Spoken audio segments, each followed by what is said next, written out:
Praise the Lord. Hallelujah. Hallelujah. Hallelujah. Hallelujah.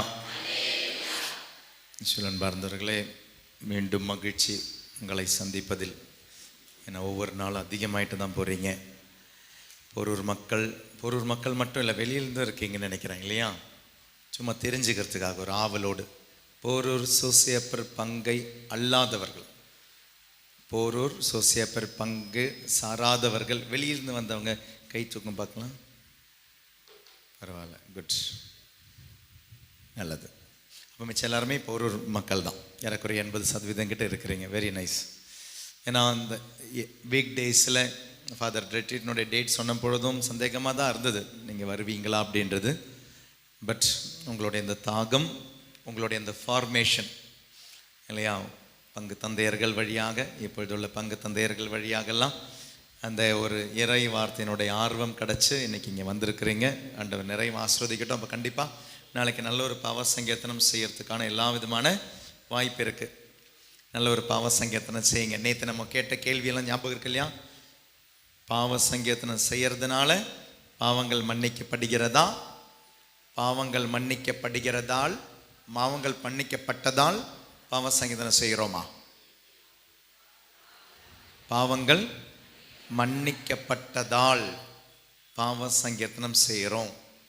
2000 வருடங்களுக்கு முன்னால நம்ம ஆண்டவராகிய கடவுள் இயேசு கிறிஸ்து நம் பாவங்களை மன்னித்து விட்டார். நம் பாவங்கள் மட்டும் கிடையாதுங்க, நாளைக்கு பிறக்க போகிற குழந்தை 10 வருஷத்துக்கு அப்புறம் செய்ய போகிற பாவத்தையும் 2000 வருஷம் முன்னால் இயேசு மன்னிச்சிட்டார். அதாங்க சிலுவையினுடைய மகிமை. The power of the holy cross of Jesus that 2000 years ago, நாளைக்கு பிறக்க போகிற குழந்தை 10 வருஷம் இல்லை 50 வருஷத்துக்கு பிறகு செய்ய போகிற பாவத்தையும் 2000 வருஷம் முன்னால் மன்னிச்சவர் இயேசு கிறிஸ்து. அவ்வளோ வல்லமை உண்டு இயேசுனுடைய சிலுவைக்கு. அவ்வளோ வல்லமை நிறைந்தது இயேசுனுடைய மரணம். ஸோ சிலுவையில் இயேசு கிறிஸ்து நம்ம பார்க்கும்போது ரொம்ப பலவீனமானவராக தோணும். But in cross Jesus was not week. In cross Jesus was so powerful. வலிமை இல்லாத பலவீனனா இல்லைங்க இயேசு கிறிஸ்து, பலம் உள்ளவராக இருந்தார். அவர் வெளியில் பார்க்கும் பொழுது பலவீனமாக இருக்கு, ஆனால் மிக மிக மிக பலமுள்ளவராக இருந்த இடம் இயேசு கிறிஸ்துனுடைய சிலுவை தான். அவருடைய போதனை அல்ல, அதனுடைய பாடுகள் அல்ல. அவருடைய மரணத்தில் இயேசு கிறிஸ்து பலமுள்ளவராக இருக்கிறாரு. அதனால தான் சாதாரணமாக யாருமே செய்யாத விஷயங்களை செஞ்சுக்கிட்டு இருக்கிறாரு. யாராவது அடி வாங்கினாங்கன்னா, யாராவது நம்மளை காரி உமிழ்ந்தாங்கன்னா நம்மெல்லாம் உடனே திட்டுவோம், இல்லை அசிங்கமாக பேசுவோம், இல்லை உள்ளத்துக்குள்ளே வெறுப்பாவது வரும். ஆனால் எவ்வளோ பலமுள்ளவராக நின்றது, பிதாவே இவர்களை மன்னியும்னு சொல்கிறார். பலம் உள்ள ஒருவரால் தாங்க அதை சொல்ல முடியும். He was so powerful in the cross. He was not weak. பலவீனர்களுடைய அடையாளம் கிடையாது கிராஸ், பலமுள்ளவர்களுடைய அடையாளம் கிராஸ். அதனால் பாவம், நீங்கள் பாவ சங்கீர்த்தனம் செய்வதால் கிடையாது உங்களுடைய பாவ மன்னிப்பு.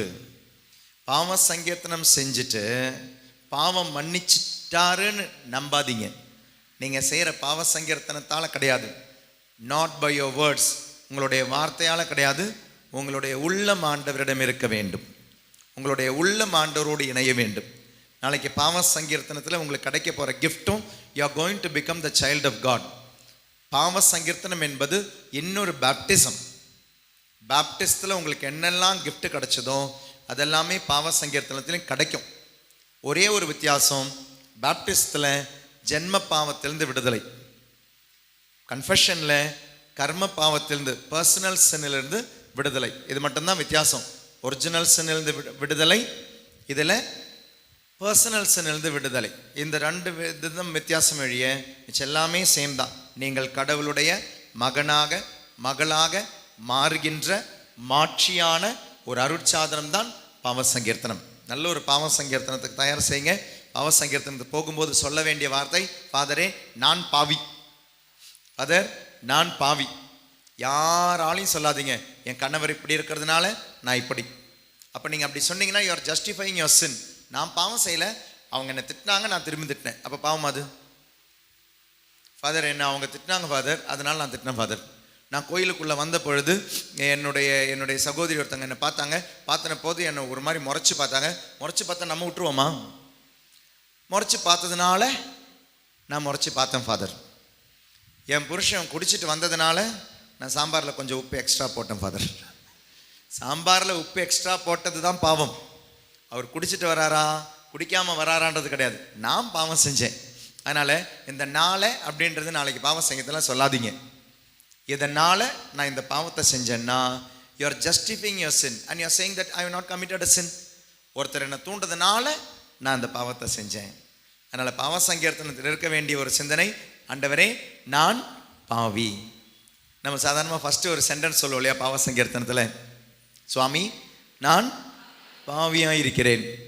2-3 மாதத்துக்கு முன்னால் ஒரு தியானம் நடந்த பொழுது ஒரு அம்மா ஒரு பையனையும் கொண்டு வந்தாங்க. அவன் கொஞ்சம் மூளை வளர்ச்சி கம்மின்னு சொல்ல முடியாது, ஆனால் கொஞ்சம் ஐக்கியூ கம்மி அவனுக்கு. அவன் அந்த 8வது தான் படிக்கிறான். அவன் பாவ சங்கீர்த்தனத்துக்கு என்கிட்ட தான் வந்தான். முட்டிக்கால் போட்டான். முட்டிக்கால் போட்டுட்டு சொன்னான், நம்ம சாதாரணமான சொல்லுவோம் சுவாமி நான் பாவியாக இருக்கிறேன். அவன் என்னை பார்த்து சொன்னான், பாவி நான் சுவாமியாக இருக்கிறேன் அப்படின்னா. பாவி நான் சாமியாக இருக்கேன். சரிடா சொல்லு, நீ சாமியாக தான் இருக்கிற சொல்லு. ஐயோ சாரி ஃபாதர், சாமி நான் பாவியாக இருக்கிறேன் அப்படின்னா. சில டைம் சிலவங்களுடைய பாவ சங்கீர்த்தனை கேட்டால் அந்த பையன் சொன்னதான் உண்மையாக இருக்குது. இங்கே உட்கார நான் பாவியாக தோணுது, பாவ சங்கீர்த்தனை செய்கிற நீ சாமியாக எனக்கு தோணுது. ஏன்னா நான் எந்த பாவம் செய்யலை, ஆனால் இப்போ நீங்கள் உட்கார்ந்துருக்கிறதுனால நான் பாவ சங்கீர்த்தனை செய்கிறேன்.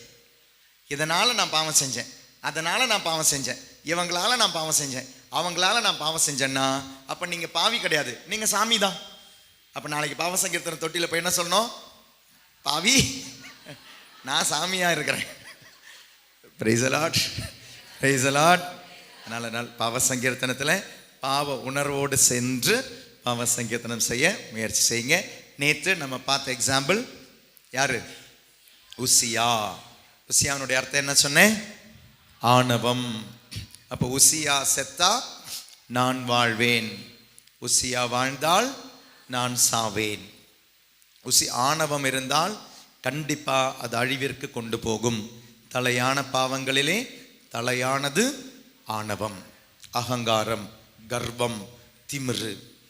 அதை விட்டுடுங்க, எல்லாம் ஆண்டவர் தந்தது என்ற சிந்தனைக்கு கடந்து வருவோம். பாவ சங்கீர்த்தனத்தில் 2 ஸ்டெப் இருக்கு. பாவ சங்கீர்த்தனத்தில் நீங்கள் சங்கீர்த்தனத்தில் பாவங்களை நீங்கள் சொல்வதால் பாவங்கள் மன்னிக்கப்படலைன்னு நான் சொன்னேன். அதுக்கு இன்னொரு எக்ஸாம்பிள் தாங்க இன்னைக்கு நம்ம வாசிச்ச பைபிள் நற்செய்தி பகுதி. எந்த நற்செய்தி பகுதி? மத்தேயு. எந்த அதிகாரம்? 18வது அதிகாரம். எந்த வசனத்திலிருந்து? 21. ஷார்ப்பாக இருக்கிறீங்க. 21 அந்த வசனம் எப்படி ஆரம்பிக்குது? விண்ணரசை கீழ்வரும் நிகழ்ச்சிக்கு ஒப்பிடலாம். ஓர் அரசர் தன் பணியாளர்களிடம் கணக்கு கேட்க விரும்பினார். ரொம்ப அழகா இருக்கு பாருங்களேன். விண்ணரசை கீழ்வரும் நிகழ்ச்சிக்கு ஒப்பிடலாம். ஓர் அரசர். அப்போ விண்ணரசின் அரசர் யாரு? ஆண்டவராகிய கடவுள். அப்போ விண்ணரசை கீழ்வரும் நிகழ்ச்சிக்கு ஒப்பிடலாம் சொல்லிட்டு ஓர் அரசர். அப்ப அந்த அரசர் யாரு? கடவுள். தன் பணியாளர்களிடம் கணக்கு கேட்க விரும்பினார். கணக்கு கேட்க விரும்பினார். அப்போ தன் பணியாளரிடம் கணக்கு கேட்கும் அரசருடைய கதை. You have to give an account of your life. வாழ்க்கைக்கு தீர்ப்பு நாளில் கணக்கு கொடுக்கணும். கணக்கு கொடுக்கும் பொழுது நம்ம யாருமே போய் குரூப்பா நின்று கொடுக்க போறது கிடையாதுங்க. நீங்க தனியா போய் நிற்கணும். நம்மளோட மரண வேளையில் இம்மீடியட்லி நடக்கிறது தான் personal judgement. Catechism of the Catholic சர்ச்னு ஒன்று இருக்கு. நமக்கு கத்தோலிக்க திரு அவையினுடைய மறைக்கல்வியினுடைய அழகான ஒரு புத்தகம் இருக்கு. பைபிள் எப்படி உங்களுடைய வீட்டில் இருக்கோ அப்படியே நம்மளுடைய வீட்டில் இருக்க வேண்டிய இன்னொரு புக்கு தாங்க CCC, catechism of the Catholic Church. எங்கேயாவது கிடைக்கும், கண்டிப்பாக கிடைக்கும். குட் பாஸ்டர் சென்டர்லாம் கிடைக்கும், அந்தோனியார் கோயிலெல்லாம் இங்கே ஒரு கடையெல்லாம் இருக்குது, அந்த இடங்கள்லாம் கிடைக்கும். அது ஒன்று வாங்கி வைக்கிறது நல்லது. அது சும்மா ஒன்று புரட்டி பார்க்கறது நல்லது, அதை படிக்கிறது நல்லது. ஏன்னா திருச்சபைக்கு இந்த உலகத்தில் என்ன சொல்ல வேண்டும் என்று, எந்த போதனையை சொல்ல வேண்டும் என்று திருச்சபை விரும்புகிறதோ அதனுடைய அழகான மறைக்கல்வி தான் இந்த catechism of the Catholic Church. அப்போ நமக்கு 2 விதமான ஜட்ஜ்மெண்ட் இருக்கு, 2 விதமான தீர்ப்பு இருக்கு. ஒன்று the immediate particular judgment. இறந்த உடன் நாம் ஆண்டவருடைய தீர்ப்பிற்கு போக வேண்டும். இறந்த உடன் ஆண்டவருடைய தீர்ப்புக்கு போக வேண்டும். the particular judgment. ஆண்டவர் முன்னால தனியா நிற்க வேண்டிய ஒரு நாள் உண்டு. ரெண்டாவது ஒரு செகண்ட் ஜட்ஜ்மெண்ட் இருக்கு, நமக்கு பொது தீர்ப்பு. அப்ப முதல்ல பர்சனல் ஜட்ஜ்மெண்ட், ரெண்டாவது ஒரு காமன் ஜட்ஜ்மெண்ட் இருக்கு, பொது தீர்ப்பு. ஒன்னு தனி தீர்ப்பு, இன்னொன்னு பொது தீர்ப்பு. அப்ப விண்ணின் அரசர் கடவுள், ஒரு அரசர் தன் பணியாளர்களிடம் கணக்கு கேட்க விரும்பினார். கணக்கு கேட்க விரும்பும் பொழுது ஒருத்தன் வந்து கணக்கு கொடுக்குறான். அவன் நிறைய கொடுக்க வேண்டியிருக்கு. பைபிள் என்ன சொல்லுது? எவ்வளவு தாளந்து கொடுக்கணுமா? 10,000 தாளந்து. இந்த 10,000 தாளந்துனா ஏறக்குறை எவ்வளவு இருக்கும்? கீழே ரெஃபரன்ஸ் போட்டிருக்கிறாங்க. வெள்ளி தாளந்துனா எவ்வளோ, தங்கம் தாளந்துனா எவ்வளோ. அதை நீங்க வெள்ளியே நீங்க கால்குலேட் பண்ணி பார்த்தீங்கன்னா எவ்வளோ தெரியுமா வரும்? 6 கோடி ரூபாய் வரும். கீழே நீங்க கால்குலேஷன் பண்ணி பார்த்தீங்கன்னா 6 கோடி ரூபாய் வரும். 6 கோடி. அப்போ அரசர் கூப்பிட்டு கேட்கிறாரு, 6 கோடியை கொடுப்பா அப்படின்றார். அப்போ அவன் சொல்றான், ஐயோ அரசனே, என் கையில பணம் இல்லையே, நான் உங்க திருப்பி தந்து கொள்கிறேன் அப்படின்னு சொல்லி அழ ஆரம்பிக்கிறான்.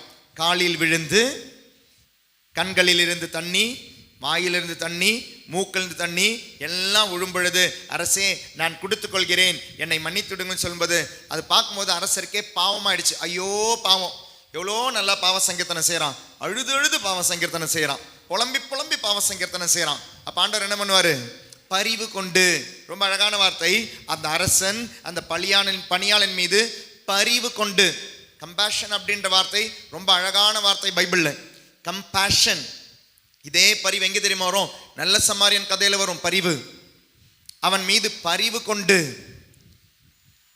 சில உணவில்லாத அந்த சீடர்கள் இருக்கும் பொழுது ஆண்டவர் அவர் மீது பரிவு கொண்டு, ரொம்ப சுருக்கமா பயன்படுத்துற வார்த்தை தான் பரிவு, கம்பேஷன். பைபிள் அதிகமா இருக்காது இந்த வார்த்தை, ரொம்ப சுருக்கமா இருக்கும். இந்த பரிவு அப்படின்ற வார்த்தையினுடைய ஒரிஜினல் வார்த்தை, புதிய ஏற்பாடு எழுதப்பட்ட மொழி எந்த மொழி? ஒரிஜினல் மொழி எந்த மொழியில் எழுதப்பட்டிருக்கு? கிரீக். Very good. கிரேக்க வார்த்தையில், கிரேக்க மொழியில் தான் புதிய ஏற்பாடு எழுதப்பட்டுள்ளது. இந்த கிரேக்க வார்த்தையை நீங்க தேடி போங்களேன். இந்த வார்த்தையில நீங்க தேடி போனீங்கன்னா, இந்த பைபிள் இன்டர்லீனியர்னு போட்டால் உங்களுக்கு கூகுளில் கிடைக்கும்.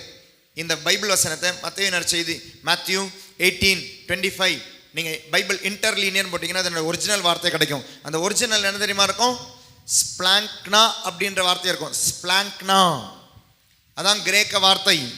பரிவு, கம்பேஷன் அப்படின்றதற்கு கொடுக்கப்பட்டுள்ள வார்த்தை என்ன தெரியுமா? ஸ்பிளாங்க்னா. ஸ்பிளாங்க்னா அப்படின்ற வார்த்தையினுடைய மீனிங் என்ன தெரியுமா? அதுக்கு ஆன்மீகமான அர்த்தம் கிடையாதுங்க. ஆன்மீகமான அர்த்தம் கிடையாது. சாதாரணமாக அவங்க பயன்படுத்துகிற வார்த்தை.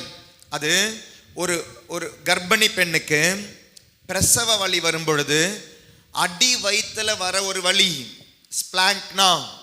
ஒரு கர்ப்பிணி பெண்ணுக்கு டெலிவரி டைம்ல வர வலி ஸ்பிளாங்க்னா. அது பாருங்களேன், அரசனுக்கு அந்த பணியாளரிடம் வர வலி ஸ்பிளாங்க்னா. அந்த சமாரியனுக்கு அடிப்பட்டவன் மீது வருவது ஸ்பிளாங்க்னா. ஆனா அங்க அடிப்பட்டவனுக்கு தான் வலிக்குது.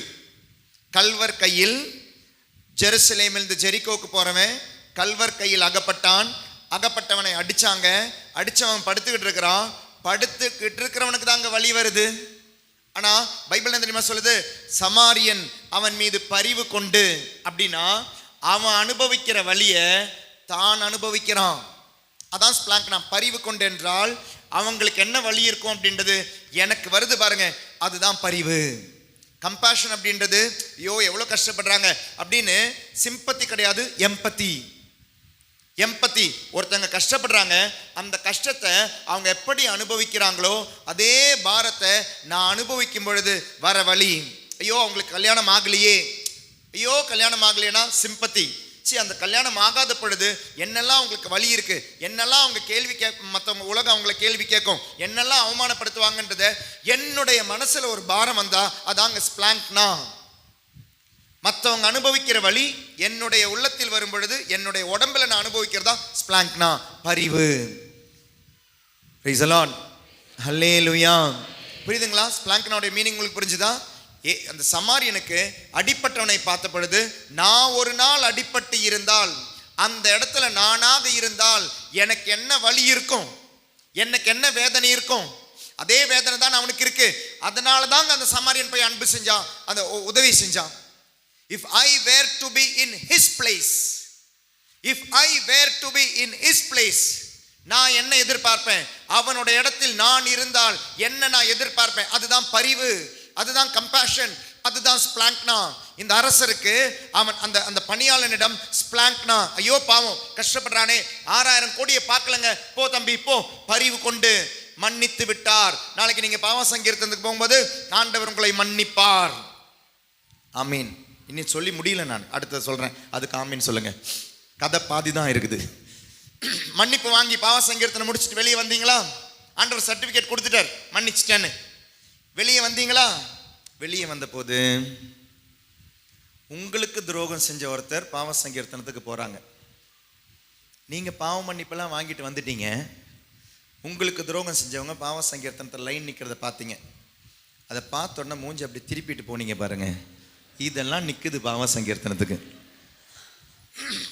பாவ மன்னிப்பை வாங்கினீங்க, ஆனால் பாவ மன்னிப்பை கொடுக்கல. இதான் கதையினுடைய அடுத்த பகுதி. அதுதான் வாங்கிட்டு வரவன் வெளியே தன் உடன் பணியாளனை பார்த்த பொழுது மத்தேயு நற்செய்தியாளர் இந்த பணியாளன் அரசனிடம் சொன்ன அதே வார்த்தையை எடுத்து இங்க போடுவாருங்க. இந்த உடன் பணியாளன் அவன் காலில் விழுந்து, நான் கடன்களை வீற்றிக் கொள்கிறேன், என்கிட்ட பணம் இல்லை, தயவு செய்து என்னை தண்டிக்காதுன்னு சொல்லும் பொழுது 6000 கோடி இல்லை 6 கோடியா 6 கோடி வாங்கிட்டு வந்தவன், அந்த அனைத்தையும் விட்டு அரசர் விட்டு கொடுத்தவன் வெளியே வந்து 6000 ரூபாய், ஒரு தாளந்து, அதை வாங்கினவனை பிடிச்சு கழுத்தை பிடிச்சு காசை கொடுத்தால் ஒழிய நான் உன்னை விடமாட்டேன், நீ போ ஜெயிலுக்குள்ள போ அப்படின்னா. இது சுத்தி இருந்தவங்களுக்கு எப்படி இருந்திருக்கும் பார்க்கறதுக்கு? 6 கோடி தானே சொன்னேன். 6 கோடி ராஜா மன்னிச்சுட்டு இருக்காரு. சுத்தி இருந்த பணியாளனுக்கு பொறுக்குமா? பொறாம இருக்கும்ல. பொறாம இருந்தவங்க என்ன பண்ணாங்க? கரெக்ட் டைம் போட்டு கொடுக்கறதுக்கு போய் கோல் மூட்டி விட்டாங்க. ராஜா நீ 6 கோடி மன்னிச்சு விட்டவன் 6000 ரூபாய்க்கு அங்கே சண்டை போட்டுக்கிட்டு இருக்கிறான். 6 கோடி நீ மன்னிச்சு விட்டவன் 6000 ரூபாய்க்கு சண்டை போட்டுக்கிட்டு இருக்கிறான். ராஜா கூப்பிடுங்கன்னாரு.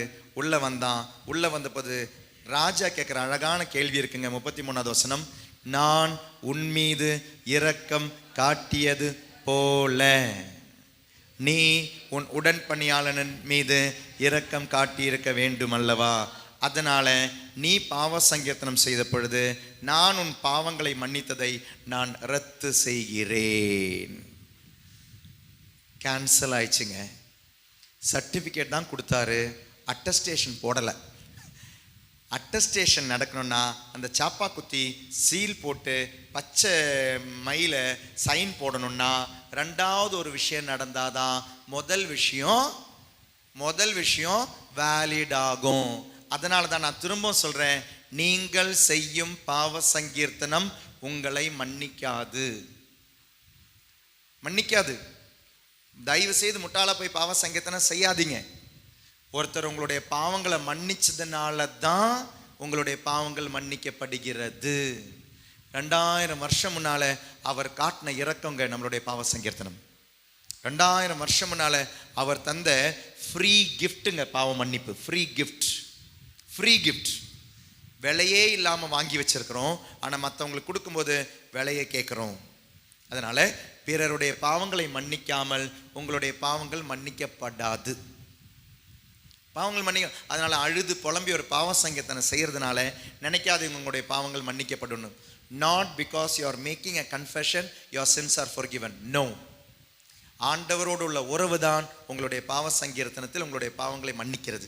நீங்க என்னைக்கு பாவங்கள் உண்மையாவே நினைச்சு மனம் வருந்துறீங்களோ, நேற்று நம்ம சொன்னோம் இல்லையா, ஏசாயா என்ன சொன்னார் 5வது அதிகாரத்துல, நீ பாவி நீ படும்பாவினர். ஆனா அதே ஏசாயா 6வது அதிகாரத்துல என்ன சொன்னாரு? நாம் பாவி நான் அழிஞ்சனர். இதாங்க மனமாற்றம். பிறர் பாவி நான் மட்டும் போய் பாவ சங்கீர்த்தனம் செஞ்சுட்டு மோட்சத்துக்கு போலாம் நினைக்காதீங்க. இனி இது வேற எங்கேயாவது இதற்கு எவிடன்ஸ் பைபிள்ல இருக்கா? இருக்கு. அன்றாட உணவை இன்று எங்களுக்கு தந்தருளும்,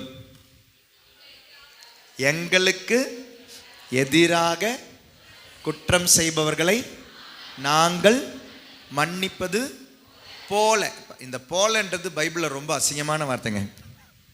நான் உன் மீது இரக்கம் காட்டியது போல நீயும் உன் உடன்பணியாளன் மீது இரக்கம் காட்டி இருக்க வேண்டும் அல்லவா? உங்களுடைய விண்ணக தந்தை நிறைவுள்ளவராய் இருப்பது போல. Matthew 5:28 இல்லையா? 48. நான் உங்களுடைய விண்ணக தந்தை இரக்கமுள்ளவராய் இருப்பது போல. லூக்கா 6:36. நான் உங்களுடைய விண்ணக தந்தை இரக்கமுள்ளவராய் இருப்பது போல. யோவான் 13:34. நான் உங்களை அன்பு செய்தது போல. Price the Lord. ரொம்ப கெட்ட வார்த்தைங்க பைபிள்ல. அல்லேலூயா, அல்லேலூயா, அல்லேலூயா, அல்லேலூயா. அதே வார்த்தை தான் இயேசு கற்று தந்த ஜெபத்தில் சொல்கிறார். நாங்கள் எங்களுக்கு எதிராக குற்றம் செய்தவர்களை மன்னித்தது போல எங்களுக்கு எதிரான குற்றங்களையும் மன்னியும். அப்ப பாவ சங்கீர்த்தனம் நிறைவு பெற வேண்டும் என்றால் அதனுடைய இரண்டாவது செக்ஷன், நீங்கள் பாவங்களை மன்னித்து விட்டு பாவ சங்கீர்த்தனத்துக்கு போங்க. அப்ப உறவு என்பது, நல்லா கவனிங்க, உறவு என்பது ரெண்டுமே சேரும்போது அங்க உறவு. Vertical relationship, horizontal relationship. கடவுளோடு உள்ள அன்பும் மனிதரோடு உள்ள அன்பும் சேர்ந்து தான் இருக்கும். ஒருத்தன் கடவுள் அன்பு செய்யறான்னு சொல்லிட்டு மனுஷன் அன்பு செய்யலனா அவனால கிறிஸ்தவனா இருக்க முடியாது. ஒருத்தன் கடவுள் அன்பு செய்யறான், வெர்டிக்கல் ரிலேஷன்ஷிப் கரெக்டா இருக்கு, ஆனா மனுஷன் அன்பு செய்ய முடியலனா அவன் கிறிஸ்தவனாக இருக்க முடியாது. கடவுளை அன்பு செய்பவன் ipso facto you will love human beings. கடவுளை அன்பு செய்பவன் அதனாலேயே மனிதனையும் அன்பு செய்பவனாக தான் இருக்க முடியும். இனி மரித்தோம், மனிதனை அன்பு செய்பவன், உண்மையாக முழுமையாக அன்பு செய்பவன் கடவுளை அன்பு செய்பவனாக தான் இருக்க முடியும். He cannot be atheist. எத்தேஸ்டா இருக்க முடியாது. சிலவங்க இன்னைக்கு எத்தேஸ்டா இருந்து நாங்க மனுஷனை மட்டும் அன்பு செய்றோம் போதும் கடவுள் இல்லைன்னு சொல்றவங்க இருக்காங்க. இருக்க முடியாது. ஒரு மனிதனை நீ முழுமையாக அன்பு செய்ய வேண்டும் என்றால் அந்த மனிதனுக்கு உடம்புண்டு, அந்த மனுஷனுக்கு மனசுண்டு, அந்த மனுஷனுக்கு ஆன்மா உண்டு. நீங்க உங்களுடைய குழந்தைக்கு நல்ல சாப்பாடு கொடுத்தீங்கன்னா அந்த குழந்தைய நீங்க முழுமை அன்பு செய்யல, சாப்பாடு மட்டும் தான் கொடுக்குறீங்க, உடம்புக்கு தேவையானது கொடுக்குறீங்க. அந்த குழந்தைக்கு தேவையான சைக்கிள் வாங்கி கொடுக்குறீங்க, ட்ரெஸ் வாங்கி கொடுக்குறீங்க, மனசு ரொம்ப சந்தோஷமா வச்சிருக்கீங்க. அது முழுமையான அன்பு அல்ல, நீங்க அந்த குழந்தையை கெடுக்கிறீங்க. ஒரு குழந்தையை நீங்க உண்மையா அன்பு செய்றீங்கன்னா, உங்களுடைய மகனை உங்களுடைய மகளை நீங்கள் உண்மையாக அன்பு செய்வதானால் அந்த குழந்தையோட உடலை நீங்க அன்பு செய்யணும், அந்த குழந்தையோட மனசை நீங்க அன்பு செய்யணும், அந்த குழந்தையோட ஆன்மாவை நீங்க அன்பு செய்யணும். அதுக்கு விசுவாசம் கொடுக்கணும், நம்பிக்கை கொடுக்கணும், ஜெபம் கொடுக்கணும், பைபிள் கொடுக்கணும், பைபிள் வாசிக்க சொல்லி கொடுக்கணும். உடம்ப மட்டும் அன்பு செய்யற நிறைய பெற்றோர்கள் இருக்கிறீங்க. நாளைக்கு அதே குழந்தையால நீங்க அழுவீங்க. அந்த குழந்தையோட மனசை மட்டும் அன்பு செய்யற நிறைய பெற்றோர்கள் இருக்கீங்க. அதே குழந்தையால நீங்க அழுவீங்க. அந்த குழந்தையோட ஆன்மாவை நீங்க அன்பு செஞ்சிருக்கீங்களா? மறைக்கல்விக்கு அனுப்பி விடுறீங்களா? சண்டே கேட்டகிசம் ஒன்று இருக்கா உங்க பங்குல? எத்தனை குடும்பம் இருக்கு போரூர் பங்குல? எத்தனை குடும்பம் இருக்கு?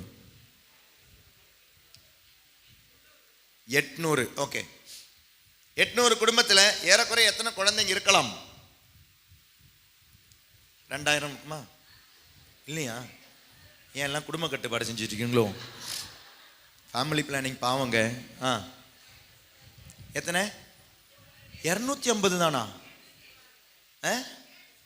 கேட்டகிஸுக்கு வர்றது 250 தான். ஆனால் எத்தனை குழந்தைங்க இருக்கும்? அதுங்கெல்லாம் எங்கே போகுது? ஸ்விம்மிங் பூல் போகுது, டியூஷனுக்கு போகுது, கிட்டார் கிளாஸ்க்கு போகுது, கீபோர்ட் கிளாஸ்க்கு போகுது. அந்த குழந்தைகளுடைய பெற்றோர்கள் பாவம் செய்கிறார்கள். பாவம் தான் செய்கிறீங்க. அந்த குழந்தையுடைய உடம்புக்கு தேவையானதை கொடுக்குறீங்க, மனசுக்கு தேவையானதை கொடுக்குறீங்க, ஆன்மாவுக்கு தேவையானதை கொடுக்கல. ஒரு மனிதன் இன்னொரு மனிதனை உண்மையாக அன்பு செய்பவனாக இருந்தால் அவன் கடவுளை கொடுப்பவனாக இருப்பான். மனிதனை மட்டும் உங்களால் அன்பு செய்ய முடியாதுங்க. ஒரு மனிதனை நீங்கள் முழுமையாக அன்பு செய்வது என்பது அவனுடைய உடல், அவனுடைய உள்ளம், அவனுடைய ஆன்மா. இப்படி செஞ்சவங்க தாங்க Mother Teresa. She did not do social work, she was doing missionary work. Mother Teresa செய்த சோஷியல் ஒர்க் கிடையாது, சமூக சேவை கிடையாது. மதர் தெரேசா கையில கிடைச்சவங்களுக்கு சாப்பாடு கொடுத்தாங்க, உடம்புக்கான ஹீலிங் கொடுத்தாங்க, மெடிசன் கொடுத்தாங்க, ட்ரீட்மெண்ட் கொடுத்தாங்க, அதோடு சேர்ந்து அந்த அன்பையும் கடவுளுடைய அன்பையும் கொடுத்தாங்க. அதனாலதான் மதர் தெரேசா கிட்ட வந்தவங்களுக்கு மத மாற்றம் வரல, மனமாற்றம் வந்தது. மனமாற்றம் வந்தவங்க தானா மதம் மாறி இருந்திருக்கலாம். மதர் தெரசா செஞ்சது மதமாற்றம் கிடையாது, மனமாற்றங்கள். Price the Lord. Hallelujah, hallelujah. அப்ப ஞாபகம் இருக்கட்டும், நாம் கடவுள் முன்னால தீர்ப்பு கொடுக்க வேண்டிய ஒரு நாள் உண்டு, கணக்கு கொடுக்க வேண்டிய ஒரு நாள் உண்டு. அந்த கணக்கு என்பது நாம் செய்த பாவங்களுக்கு மட்டுமல்ல, பிறர் நமக்கு எதிராக செய்த பாவங்களை மன்னித்தோமா? Did we forgive? You went, you asked forgiveness, God forgave you. But அதனுடைய attestation, அதனுடைய acknowledgement, அதனுடைய fulfillment, அதனுடைய completion நடக்கிறது, அதனுடைய முழுமை, அதனுடைய நிறைவு நடக்கிறது நீங்கள் பிறருடைய பாவங்களை மன்னிக்கும் போதுதான். நினைக்காதீங்க நீங்க தீர்ப்பு நாளில் கொடுக்க போற கணக்கு நீங்கள் செய்த பாவங்களுக்கு மட்டும் அல்ல, உங்களுக்கு எதிராக செய்யப்பட்ட பாவங்களுக்கு நீங்க எப்படி டீல் பண்ணீங்க கணக்கு கொடுக்க வேண்டிய ஒரு நாள் உண்டு. அந்த கணக்கு கொடுக்கும் பொழுது நீங்கள் செய்த பாவங்கள் மட்டுமல்ல, உங்களுக்கு எதிராக செய்த பாவங்களுக்கும் கணக்கு கொடுக்கணும். How did you deal with that person? அப்பா கிட்ட இருக்கலாம், அம்மாவா இருக்கலாம், அண்ணனா இருக்கலாம், தம்பியா இருக்கலாம், அக்காவா இருக்கலாம், தங்கையா இருக்கலாம், மாமனாரா இருக்கலாம், மாமியாரா இருக்கலாம், நாத்தனா இருக்கலாம், குழந்தனாரா இருக்கலாம், யாரோ. How did you deal with that person? உன்னை காயப்படுத்தியவரிடம் நீங்கள் எப்படி டீல் பண்ணீங்க? Praise the Lord. Hallelujah. அவ்வளோ ஈஸியா மோட்சத்துக்குள்ள கால் வைக்கலாம் நினைக்காதீங்க. அவ்வளோ ஈஸியா மோட்சத்துக்குள்ள கால் வைக்க முடியாது. கணக்கு கொடுக்கணும். கணக்கு கொடுத்த பிறகுதான் உள்ள போக முடியும். உள்ள போகலாம் அடுத்த இடம் தான், கணக்கு தீர்க்க வேண்டிய இடம் தான் உத்திரிக்க ஸ்தலம். கத்தோலிக்க திருச்சபை பைபிளினுடைய அடிப்படையில் இந்த உத்திரிக்க ஸ்தலம் இருக்கு அப்படின்றது காரணமே அதுதான். காரணம் என்ன தெரியுமா? எல்லாரையும் ஆண்டவர் நரகத்துக்கு தள்ளிடக்கூடாது. ஏதாவது அவங்களை கழுகி என்னுடைய பையன் என்னுடைய பொண்ணு அவனை காப்பாற்றணும்னு ஆண்டவர் வச்சிருக்கிற இடம் தான் உத்திரிக்க ஸ்தலம். நரக மோட்சம் மட்டும் இருந்ததுன்னா நம்ம 90% பேர் எங்கே இருப்போம்? ஏங்க அவ்வளோ சந்தோஷமா சொல்றீங்க நரகத்துலன்னு? Praise the Lord, praise the Lord, hallelujah, hallelujah. அப்ப கணக்கின் நாள் உண்டு, கணக்கு கொடுக்க வேண்டும். Praise the Lord. இனி அடுத்தது இஸ்ரவேல் பாந்தர்களே, நமக்கு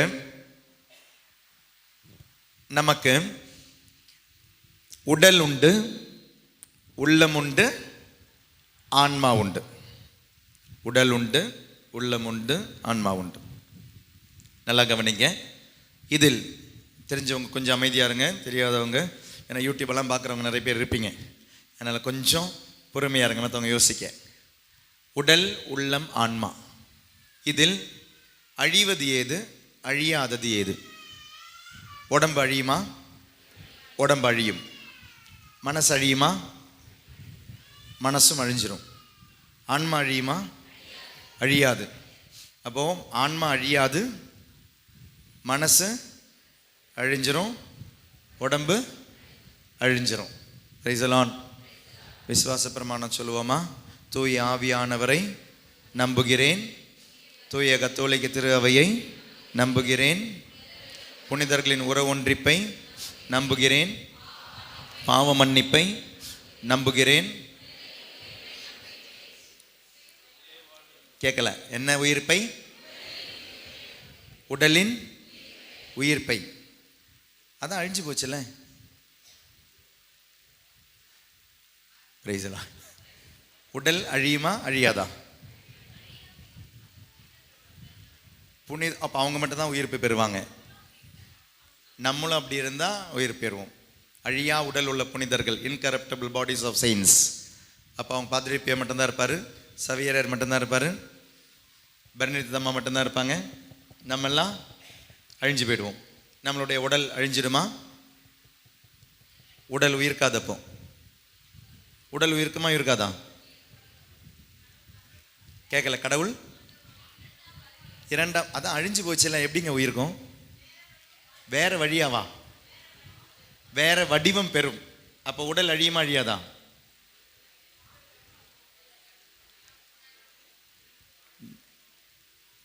நல்லதுதான். கன்ஃபியூஷன் இங்கே வர்றது நல்லதுதான். கன்ஃபியூஷன் இங்கே வந்தால் பதில் இங்கே கிடைக்கும். நம்ம பிரிவினை சகோதரில் வெளியே இருக்கிறவங்களும் நம்மளை குழப்பிட்டாங்கன்னா அவ்வளோதான், நம்ம குழம்பி போயிடுவோம். அதனால தான் நேற்று உங்களை குழப்பினேன் நான். பதில் கிடச்சி போனீங்க, இன்றைக்கும் குழப்பறேன். உடல் உயிர்க்குமா உயிர்க்காதான்? ஏங்க இவ்வளோ சந்தேகமாக சொல்கிறீங்க? இப்போ தான் நீ விசுவாச பிரமாணம் சொன்னீங்க. உடல் உயிர்க்குமா உயிர்க்காதா? தைரியமாக சொல்லுங்கள். விசுவாச பிரமாணம் திருச்சபை நம்மக்கிட்ட ஒரு விஷயம் சொல்லுதுன்னா அவ்வளோ ஈஸியாக சொல்லாது. உறுதி அல்லாத ஒரு விஷயம் திருச்சபை சொல்லவே சொல்லாது. உங்களுக்கு கண் மூடி திருச்சபையினுடைய போதனைகளை நம்பலாம். You can blindly believe the teachings from the magisterium of the Catholic Church. மெஜிஸ்டீரியனோ திருச்சபைக்கு போதனையுடைய ஒரு அதிகாரம் உண்டு. அந்த போதனையின் அதிகாரத்திலிருந்து வரும் போதனையை கண்மூடித்தனமாக நம்பலாம். ஏனெனில் அந்த போதனை வருவது ஒரு நாளிலிருந்து கிடையாது, ஒரு வருடத்திலிருந்து கிடையாதுங்க. ஒரு 100 ஆண்டுகள் இருக்கு. எத்தனையோ புனிதர்கள், எத்தனையோ திருச்சபையினுடைய மூப்பர்கள், சர்ச் ஃபாதர்ஸ் அதை நம்பி அதை வாழ்ந்து அங்கிருந்து வந்ததாங்க திருச்சபையினுடைய கேட்டிகிசம். திருச்சபைக்கு யாரையும் ஏமாற்ற வேண்டிய அவசியம் கிடையாது. சரி, அதனால தான் திருச்சபை நீங்கள் நல்லா கவனிங்களேன், திருச்சபை குவான்டிட்டியை பார்க்கவே பார்க்காது. நீ இங்கே இரு, நீ ஏஜி சர்ச்சுக்கு போ, நீ இங்கே இரு, நீ சிஎஸ்சிக்கு போ, நீ இங்கே இரு, நீ ப்ரொட்டஸ்டண்ட்டுக்கு போ, பெண்டகோஸ்ட்டுக்கு போ. திருச்சபை அதை பற்றி சரி நீங்கள் போறீங்கன்னு பிடிச்சி இழுக்கவே மாட்டாங்க. ஏன்னா திருச்சபைக்கு தேவை குவான்டிட்டி கிடையாது, குவாலிட்டி. என்னைக்காவது நீங்கள் போவீங்களா, திரும்ப வருவீங்க. ஆண்டவருக்கு தேவை குவான்டிட்டி கிடையாதுங்க. குவான்டிட்டி தேவையாக இருந்தால் 5 அப்பத்தை 5000 பேருக்கு மேலே கொடுத்த பொழுது கடைசியில் எல்லாரும் என்ன சொன்னாங்க தெரியுமா? ஐயோ, இதெல்லாம் நம்மளால் நம்ப முடியாதுப்பா, உன்னுடைய சதையை சாப்பிட முடியாதுப்பா, உன்னுடைய ரத்தத்தெல்லாம் குடிக்க முடியாதுப்பா, நாங்கள் நரபோஜிகள் இல்லைப்பா, we are not cannibals-பா, அதனால் உன்னை விட்டுட்டு போகிறோன்னு சொல்லி யோவான் 6:66 சொல்லும். அவர் அன்று முதல் எவரும் அவரை பின்தொடரவில்லை. அன்று முதல் ரத்தத்தை குடிக்கணும்னாரு, சதையை சாப்பிடணும்னு சொன்ன அன்று முதல் எல்லாரும் விட்டுட்டு போயிட்டாங்க. அப்படின்னா Jesus was not focusing on the quantity. போறவங்க கிட்ட என்ன சொல்லியிருந்திருக்கணும்? ஐயோ போகாதீங்க, நான் மாத்திடுறேன், டீச்சிங்கை மாத்திடுறேன், போதனையை மாத்திடுறேன்னு சொல்லணும். Jesus was focusing on the quality. நீ நம்பினா நம்பு, நம்பலனா போ. என்னைக்காவது ஒரு நாள் நம்பி வருவல்ல, அது போதும். ஜீசஸனுடைய அதே கேரக்டர் தாங்க ஜீசஸ் நிறுவிய திருச்சபைக்கும். குவான்டிட்டி கிடையாது, குவாலிட்டி. நம்பிக்கை உள்ளவர்கள், நம்பிக்கையாளர்கள் போதும் திருச்சபைக்கு. ஆண்டவருக்கு ஒரு கன்னிமரியால் போதும், 1100 கன்னிமரியால் வேண்டாம். நம்பிக்கையோட ஆமேன் சொல்ற ஒரு மாதா போதும். இயேசுவுக்கு 12 சீடர்கள் போதும். இயேசு 12000 சீடர்கள் எடுக்கல, only 12 apostles. குவாலிட்டி போதும், குவான்டிட்டி வேண்டாம். அந்த திருச்சபை 12 அப்போஸ்தலர்களுடைய அப்போஸ்தலர்ஸ் கிரீட்ல சொல்லுது, உடலின் உயிர்ப்பை நம்புகிறேன் என்றால் அது 100% உண்மையாக இருக்கும். நமக்கு இருக்கிற கன்ஃபியூஷனுக்கு காரணம் தெரியுமா? உடல், 2 உடல்கள் உண்டு நமக்கு. நல்லா கவனிங்க, 2 உடல். அதாவது நம்ம உடல், உள்ளம், ஆன்மான்னு சொல்றதுல சாதாரணமா இந்த உடலை நம்ம என்ன சொல்றோம்? இந்த உடல், இந்த மாம்சத்தை நீங்க மீன் பண்றீங்க, இந்த ஃப்ளஷ். இந்த உள்ளமும் ஆன்மாவும் இன்னொரு உடலுங்க, இது இன்னொரு உடல். இது இப்ப நான் 4ஆ சொன்ன உங்களுக்கு ஈஸியா புரியும். உடல், உள்ளம், ஆன்மா, மாம்சம். மாம்சம் தான் அழியும். மாம்சம், the flesh will decay, the flesh is the perishable. But இந்த ஆன்மா பாருங்க, இந்த மனசு பாருங்க, it is imperishable. வர்கீஸ் நூறால் பிறந்துட்டான்னா வர்கீஸ்க்கு அழிவு உண்டு. வர்கீஸ் பிறந்தா வர்கீஸ்க்கு அழிவு உண்டு, சந்தேகமே இல்லை. நீங்க சொன்னது உண்மைதான். ஆனா வர்கீசனுடைய எதற்கு அழிவு உண்டு? மாம்சத்திற்கு அழிவு உண்டு. மண்ணிலிருந்து எடுக்கப்பட்டது மண்ணிற்கு திரும்பி போகும். இது பாடணும் இல்லையா? மனிதனே நீ மண்ணாக இருக்கின்றாய், மண்ணுக்கே திரும்புவாய். அப்ப 5 elements, பஞ்சபூதங்களில் இருந்து எடுக்கப்பட்டது பஞ்சபூதத்திற்கே போகும். மண்ணிலிருந்து எடுக்கப்பட்டது மண்ணிற்கே போகும். அது மாம்சம். ஆனால் அதில் ஆண்டவர் கொடுத்த ஒரு மூச்சு உண்டு. அப்ப 2 விஷயம். மனிதனுக்கு 2 உடல் உண்டு. ஒன்று அழியும் உடல், இன்னொன்னு அழியா உடல். ஒன்னு அழியும் உடல், இன்னொன்னு அழியா உடல். வர்கீஸ்க்கு அழிவும் உண்டு, வர்கீஸ்க்கு அழிவும் இல்லை. நான் பிறந்துட்டேன் என்றால் இனி எனக்கு அழிவு கிடையாது. நான் பிறக்கிறதுக்கு முன்னால நான் இல்லை, ஆனால் நான் பிறந்து விட்டேன் என்றால் இனி எனக்கு அழிவு இல்லை.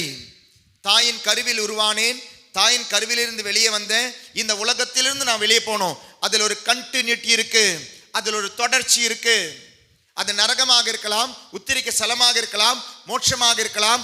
I will keep my identity as Varghese. என்னுடைய தனித்துவம் இழக்கப்படாது. தனித்துவத்தை இழக்காமல் நான் ஆண்டவர் முன்னால நான் நிற்பேன். அதனால தான் இன்னைக்கு நமக்கு சொல்றோம், யாரு? வானதூதர் மிக்கேல் அப்படின்றோம், தனித்து நிற்பவர். கப்ரியேல் தனித்து நிற்பவர். ரஃபேல் தனித்து நிற்பவர். வானதூதர்களுக்கு பேரை போட்டிருக்கிறோம். they are individual beings. ஒவ்வொருவரும் அவருடைய தனித்துவத்தில் இருப்பவர்கள் தான். ரெண்டு வார்த்தையை கேட்கிறேன், அந்த வார்த்தையோட மீனிங் சொல்லுங்களேன். இட்டர்னல் அப்படின்னா என்ன? இன்ஃபினிட் அப்படின்னா என்ன? முடிவில்லாதது. அது எது? இட்டர்னல்.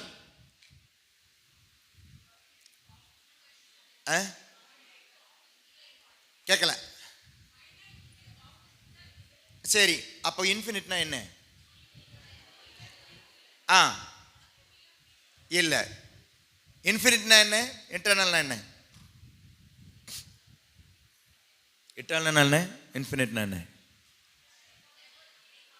நிலைவாழ்வு. தெரியுது. தொடக்கம் உண்டு, முடிவும் உண்டு.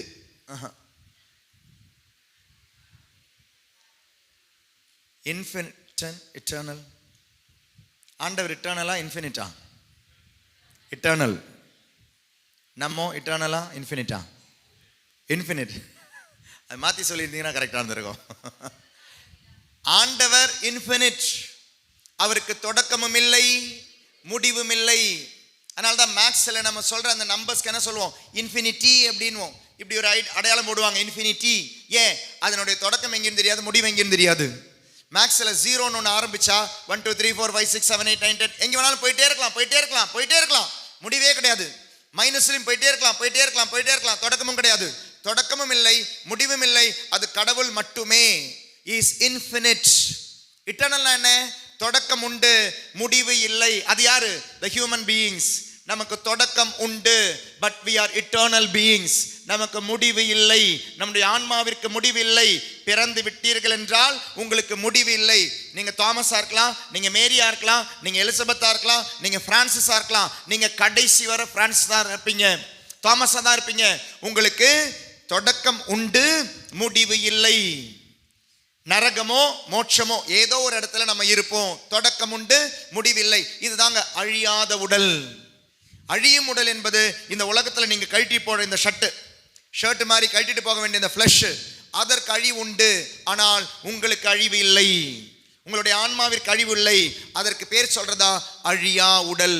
பைபிள்ல ரெஃபரன்ஸ் இருக்கா? இருக்கு. 1 கொரிந்தியர் 15வது அதிகாரம் 51, 52, 53 திருவசனங்கள். 1 கொரிந்தியர் 15வது அதிகாரம் 51, 52, 53 திருவசனங்கள். இதோ நான் உங்களுக்கு ஒரு மகிழ்ச்சியூட்டும் செய்தியை சொல்கிறேன். நாம் யாருமே சாக மாட்டோம், ஆனால் மாற்று உருவம் பெறுவோம். ஒரு நொடி பொழுதில், கண் இமைக்கும் நேரத்தில், இறுதி எக்காலம் முழங்கும் போது இது நிகழும். எக்காலம் முழங்கும் போது இறந்தோர் அழிவற்றவர்களாய் உயிருடன் எழுப்பப்படுவர். நாமும் மாற்றுருவு பெறுவோம். ஏனெனில் அழிவுக்குரிய இவ்வுடல் அழியாமையை அணிந்தாக வேண்டும், சாவுக்குரிய இவ்வுடல் சாகாமை அழிவாங்க வேண்டும். அப்போ 2 உடல் இருக்கு. ஒன்னு அழியும் உடல், இன்னொன்னு அழியா உடல். அழியும் உடல் உண்டு, அழியா உடல் உண்டு. Price the Lord. அல்லேலூயா, அல்லேலூயா, அல்லேலூயா, அல்லேலூயா. 2 உடல், ஒன்று மாம்சம், இன்னொன்று ஆன்மா. உங்களுக்கு அழிவு இல்லை. இனி அடுத்தது, அப்போ 2 உடல் இருந்தால் 2 சாவு உண்டு. 2 உடல் இருந்தால் 2 சாவு உண்டு. 2 விதமான சாவு உண்டு. நீங்க சாவீங்களா? சாவீங்களா? சத்ருவம் ஃபாதர். கண்டிப்பா மரணம் என்பது உங்களை தொடும். நிலையில்லா இவ்வுலகத்தில் கடமைகள் எல்லாம் முடிந்தனவே. ஒரு நாள் முடியும். நிலையில்லாத இந்த உலகத்தில் ஒரு நாள் உங்களுடைய கடமைகள் முடியும். கண்டிப்பா முடியும். வானதூதர்கள் வருவாங்க, உங்ககிட்ட வருவாங்க, மரண ஒளியோடு வருவாங்க. இறுதி பயணத்திற்கென்று உறவுகளே நான் போகின்றேன். விண்ணொலியோடு தூதர்கள் மரணத்தூதொடு வந்தனரே. ஒரு நாள் வருவாங்க. இறுதி பயணத்திற்கின்று உறவுகளே நான் போகின்றேன், விண்ணொளியோடு தூதர்கள் மரணத்தூதொடு வந்தனரே. ஒரு நாள் சாகணும், ஒரு நாள் சாகணும். சாகணும்னா என்ன செய்யணும்? சாகணும்னா என்ன செய்யணும்? ஃபாதர் இதுக்கெல்லாம் ஏதாவது செய்யணுமா ஃபாதர்? சாகணும்னா என்ன செய்யணும்? சாகணும் என்ன செய்யணும்? சாகணும் என்ன செய்யணும்? என்ன செய்யணும்? சாகணும் என்ன செய்யணும்? பிறக்கணும். Price the Lord, praise the Lord. ஒரு பங்கில் இதே மாதிரி தியானத்தினுடைய டைமில் தான் தவக்கால தியானம் நடந்துக்கிட்டு இருக்குது. நான் இந்த கேள்வியை ரொம்ப சீரியஸாக கேட்டேன். நான் சாகணும்னா என்ன செய்யணும்? முன்னால் இதே மாதிரி ஒருத்தன் உட்காந்துட்டு இருந்தான், ஃபஸ்ட் ஸ்டாண்டர்ட் படிக்கிறவன். ஃபாதர் தூக்கில் மாட்டிக்கணும் ஃபாதர் அப்படின்னா. நான் கேட்டேன், உன் வயசு என்னன்னு கேட்டேன். வயசு என்னன்னு தெரியல, ஆனால் சாகணும்னா தூக்கு மாட்டிக்கணும். நல்லா சீரியல் பார்க்குறான் கூட, அம்மா படம், நல்லா சினிமா பார்க்குறான் போல இருக்கு. சாகணும்னா தூக்கு மாட்டிக்கணும். தூக்கு மாட்டிட்டு சாகாத எத்தனை பேர் இருக்கிறாங்க? மாத்திரை போட்டு சாகாதவங்க எத்தனை பேர் இருக்கிறாங்க? ட்ரெயினில் போய் அடிபட்டு சாகாத எத்தனை பேர் இருக்கிறாங்க? அதனால் சாகணும்னா இதெல்லாம் செய்யணும், இதெல்லாம் செய்யணும், எதையோ செஞ்சுட்டு போங்க. ஆனால் சாக வேண்டும் என்றால் அடிப்படையாக பிறக்க வேண்டும். If you are born, you will die. If you are born, you should die. அப்போ இறக்க வேண்டும் என்றால் பிறக்க வேண்டும். பிறந்துட்டீங்களா? பிறந்துட்டீங்களா? செத்துடுவீங்க, கண்டிப்பாக செத்துடுவீங்க. அதனால மரண பயம் வேண்டவே வேண்டாம். ஐயோ செத்துடுவேனோ செத்துடுவேனோ பயப்படாதீங்க, கண்டிப்பாக செத்துடுவீங்க. Praise the Lord, praise the Lord, alleluia. இயற்கையாக எல்லாருக்கும் வருவது மரணம். இயேசுவுக்கே வந்ததுங்க, அப்புறம் ஏன் உனக்கு வராது? கண்டிப்பா வரும்.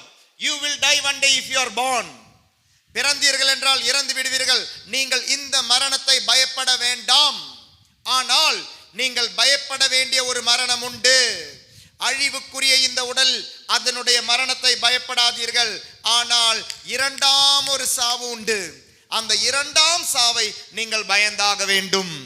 முதல் சாவை பயப்பட வேண்டாம், இரண்டாம் சாவை பயந்தாக வேண்டும். முதல் சாவு பிறந்தீர்கள் என்றால் எல்லாருக்கும் உண்டு. ஆனால் இரண்டாம் சாவு பிறந்தவர்களுக்கு வருவதில்லை, பாவிகளுக்கு வருவது. பாவிகளுக்கு வருவது இரண்டாம் சாவு. ரெவலேஷன்ஸ் 21:8, திருவெளிப்பாடு 21வது அதிகாரம் 8வது திருவசனம். ஆனால் கோழைகள், நம்பிக்கை இல்லாதோர், அருவருப்புக்குரியோர், கொலையாளிகள், பரத்தமையில் ஈடுபடுவோர், சூனியக்காரர், சிலை வழிபாட்டினர், உரியர் ஆகிய அனைவருக்கும் நெருப்பும் கந்தகமும் எரியும் ஏரியே உரிய பங்காகும். இதுவே இரண்டாம் சாவு. 20வது அதிகாரம் 6வது திருவசனம். இந்த முதலாம் உயிர்த்தெழுதலில் பங்கு பெறுவோர் பேறு பெற்றோர், அவர்கள் தூயோர் ஆவார்கள். அவர்கள் மீது இரண்டாம் சாவுக்கு அதிகாரம் இல்லை. பாவம் இல்லாதவர்களுக்கு இரண்டாம் சாவின் மீது அதிகாரம் இல்லை. அதே 20வது அதிகாரம் 14வது திருவசனம். சாவும் பாதாளமும் நெருப்பு ஏரியில் எரியப்பட்டன. இந்த நெருப்பு ஏரியே இரண்டாம் சாவு. அப்போ முதல் சாவு மாம்சத்தில் வருவது, பிறந்த எல்லாருக்குமே வரும். இயேசுவுக்கே வந்ததென்றால் எனக்கும் வரும், உனக்கும் வரும். பயப்படாதீங்க, அது ஆண்டவருடைய நேரத்தில் குறிக்கப்பட்டிருக்கு. அந்த நேரத்தில் நம்ம மரித்தே ஆக வேண்டும். கண்டிப்பா அது 30 வயசா இருக்கலாம், 100 வயசா இருக்கலாம், ஏன் 200 வயசா இருக்கலாம், எத்தனையோ. அந்த வயசு வரை நீங்க வாழ்ந்தாக வேண்டும். நல்ல ஒரு வாழ்க்கை வாழுங்கள். அந்த மரணத்தை பயப்படாதீர்கள். ஆனால் பயப்பட வேண்டிய ஒரு சாவு இரண்டாம் சாவு. அது பாவிகளுக்குரிய சாவு, கோழைகளுக்குரிய சாவு, நீதிமான்கள் அல்லாதவர்களுக்கு சாவு, விபச்சாரிகளுக்கான சாவு, பாவம் செய்பவர்களுக்கான சாவு இரண்டாம் சாவு. அது அழியும் உடலின் சாவு அல்ல, அழியா உடலின் சாவு. பிரைஸ் தி லார்ட், அல்லேலூயா. இயேசு தன் சாவுக்கு தான் கடந்து போறார் இல்லையா? தவக்காலத்தில் இயேசுனுடைய மரணத்தை குறித்து தான் தியானிக்கிறோம். இயேசுனுடைய பாடுகள், இயேசுனுடைய மரணம், இயேசுனுடைய உயிர்ப்பு ஞாயிறுல போகுது. இயேசு கிறிஸ்து மரணத்திற்கு பயந்தாரா? இயேசு பயந்தாரா? பயப்படலையா? இயேசு சாவுக்கு பயந்தாரா பயப்படலையா? பயப்படலையா? உண்மையாவே வா, பயந்தாரு. பயந்தாரா பயப்படலையா? இயேசு சாவுக்கு பயந்தாரா பயப்படலையா? பயப்படலை. சரி, பயப்படலைன்னு சொல்றாங்க இல்லைங்க, யாரோ பயந்தாங்களான்னு சொல்றாங்க இருக்கிறாங்க, அவங்களுக்கு நம்ம ஒரு சான்ஸ் தரணும். இயேசு பயந்தாரா பயப்படலையா? பயந்தார். பயந்தார். Praise the Lord, praise the Lord. Mark நற்செய்தியில் இருக்குது இல்லையா? 14வது அதிகாரம் எடுங்களேன்.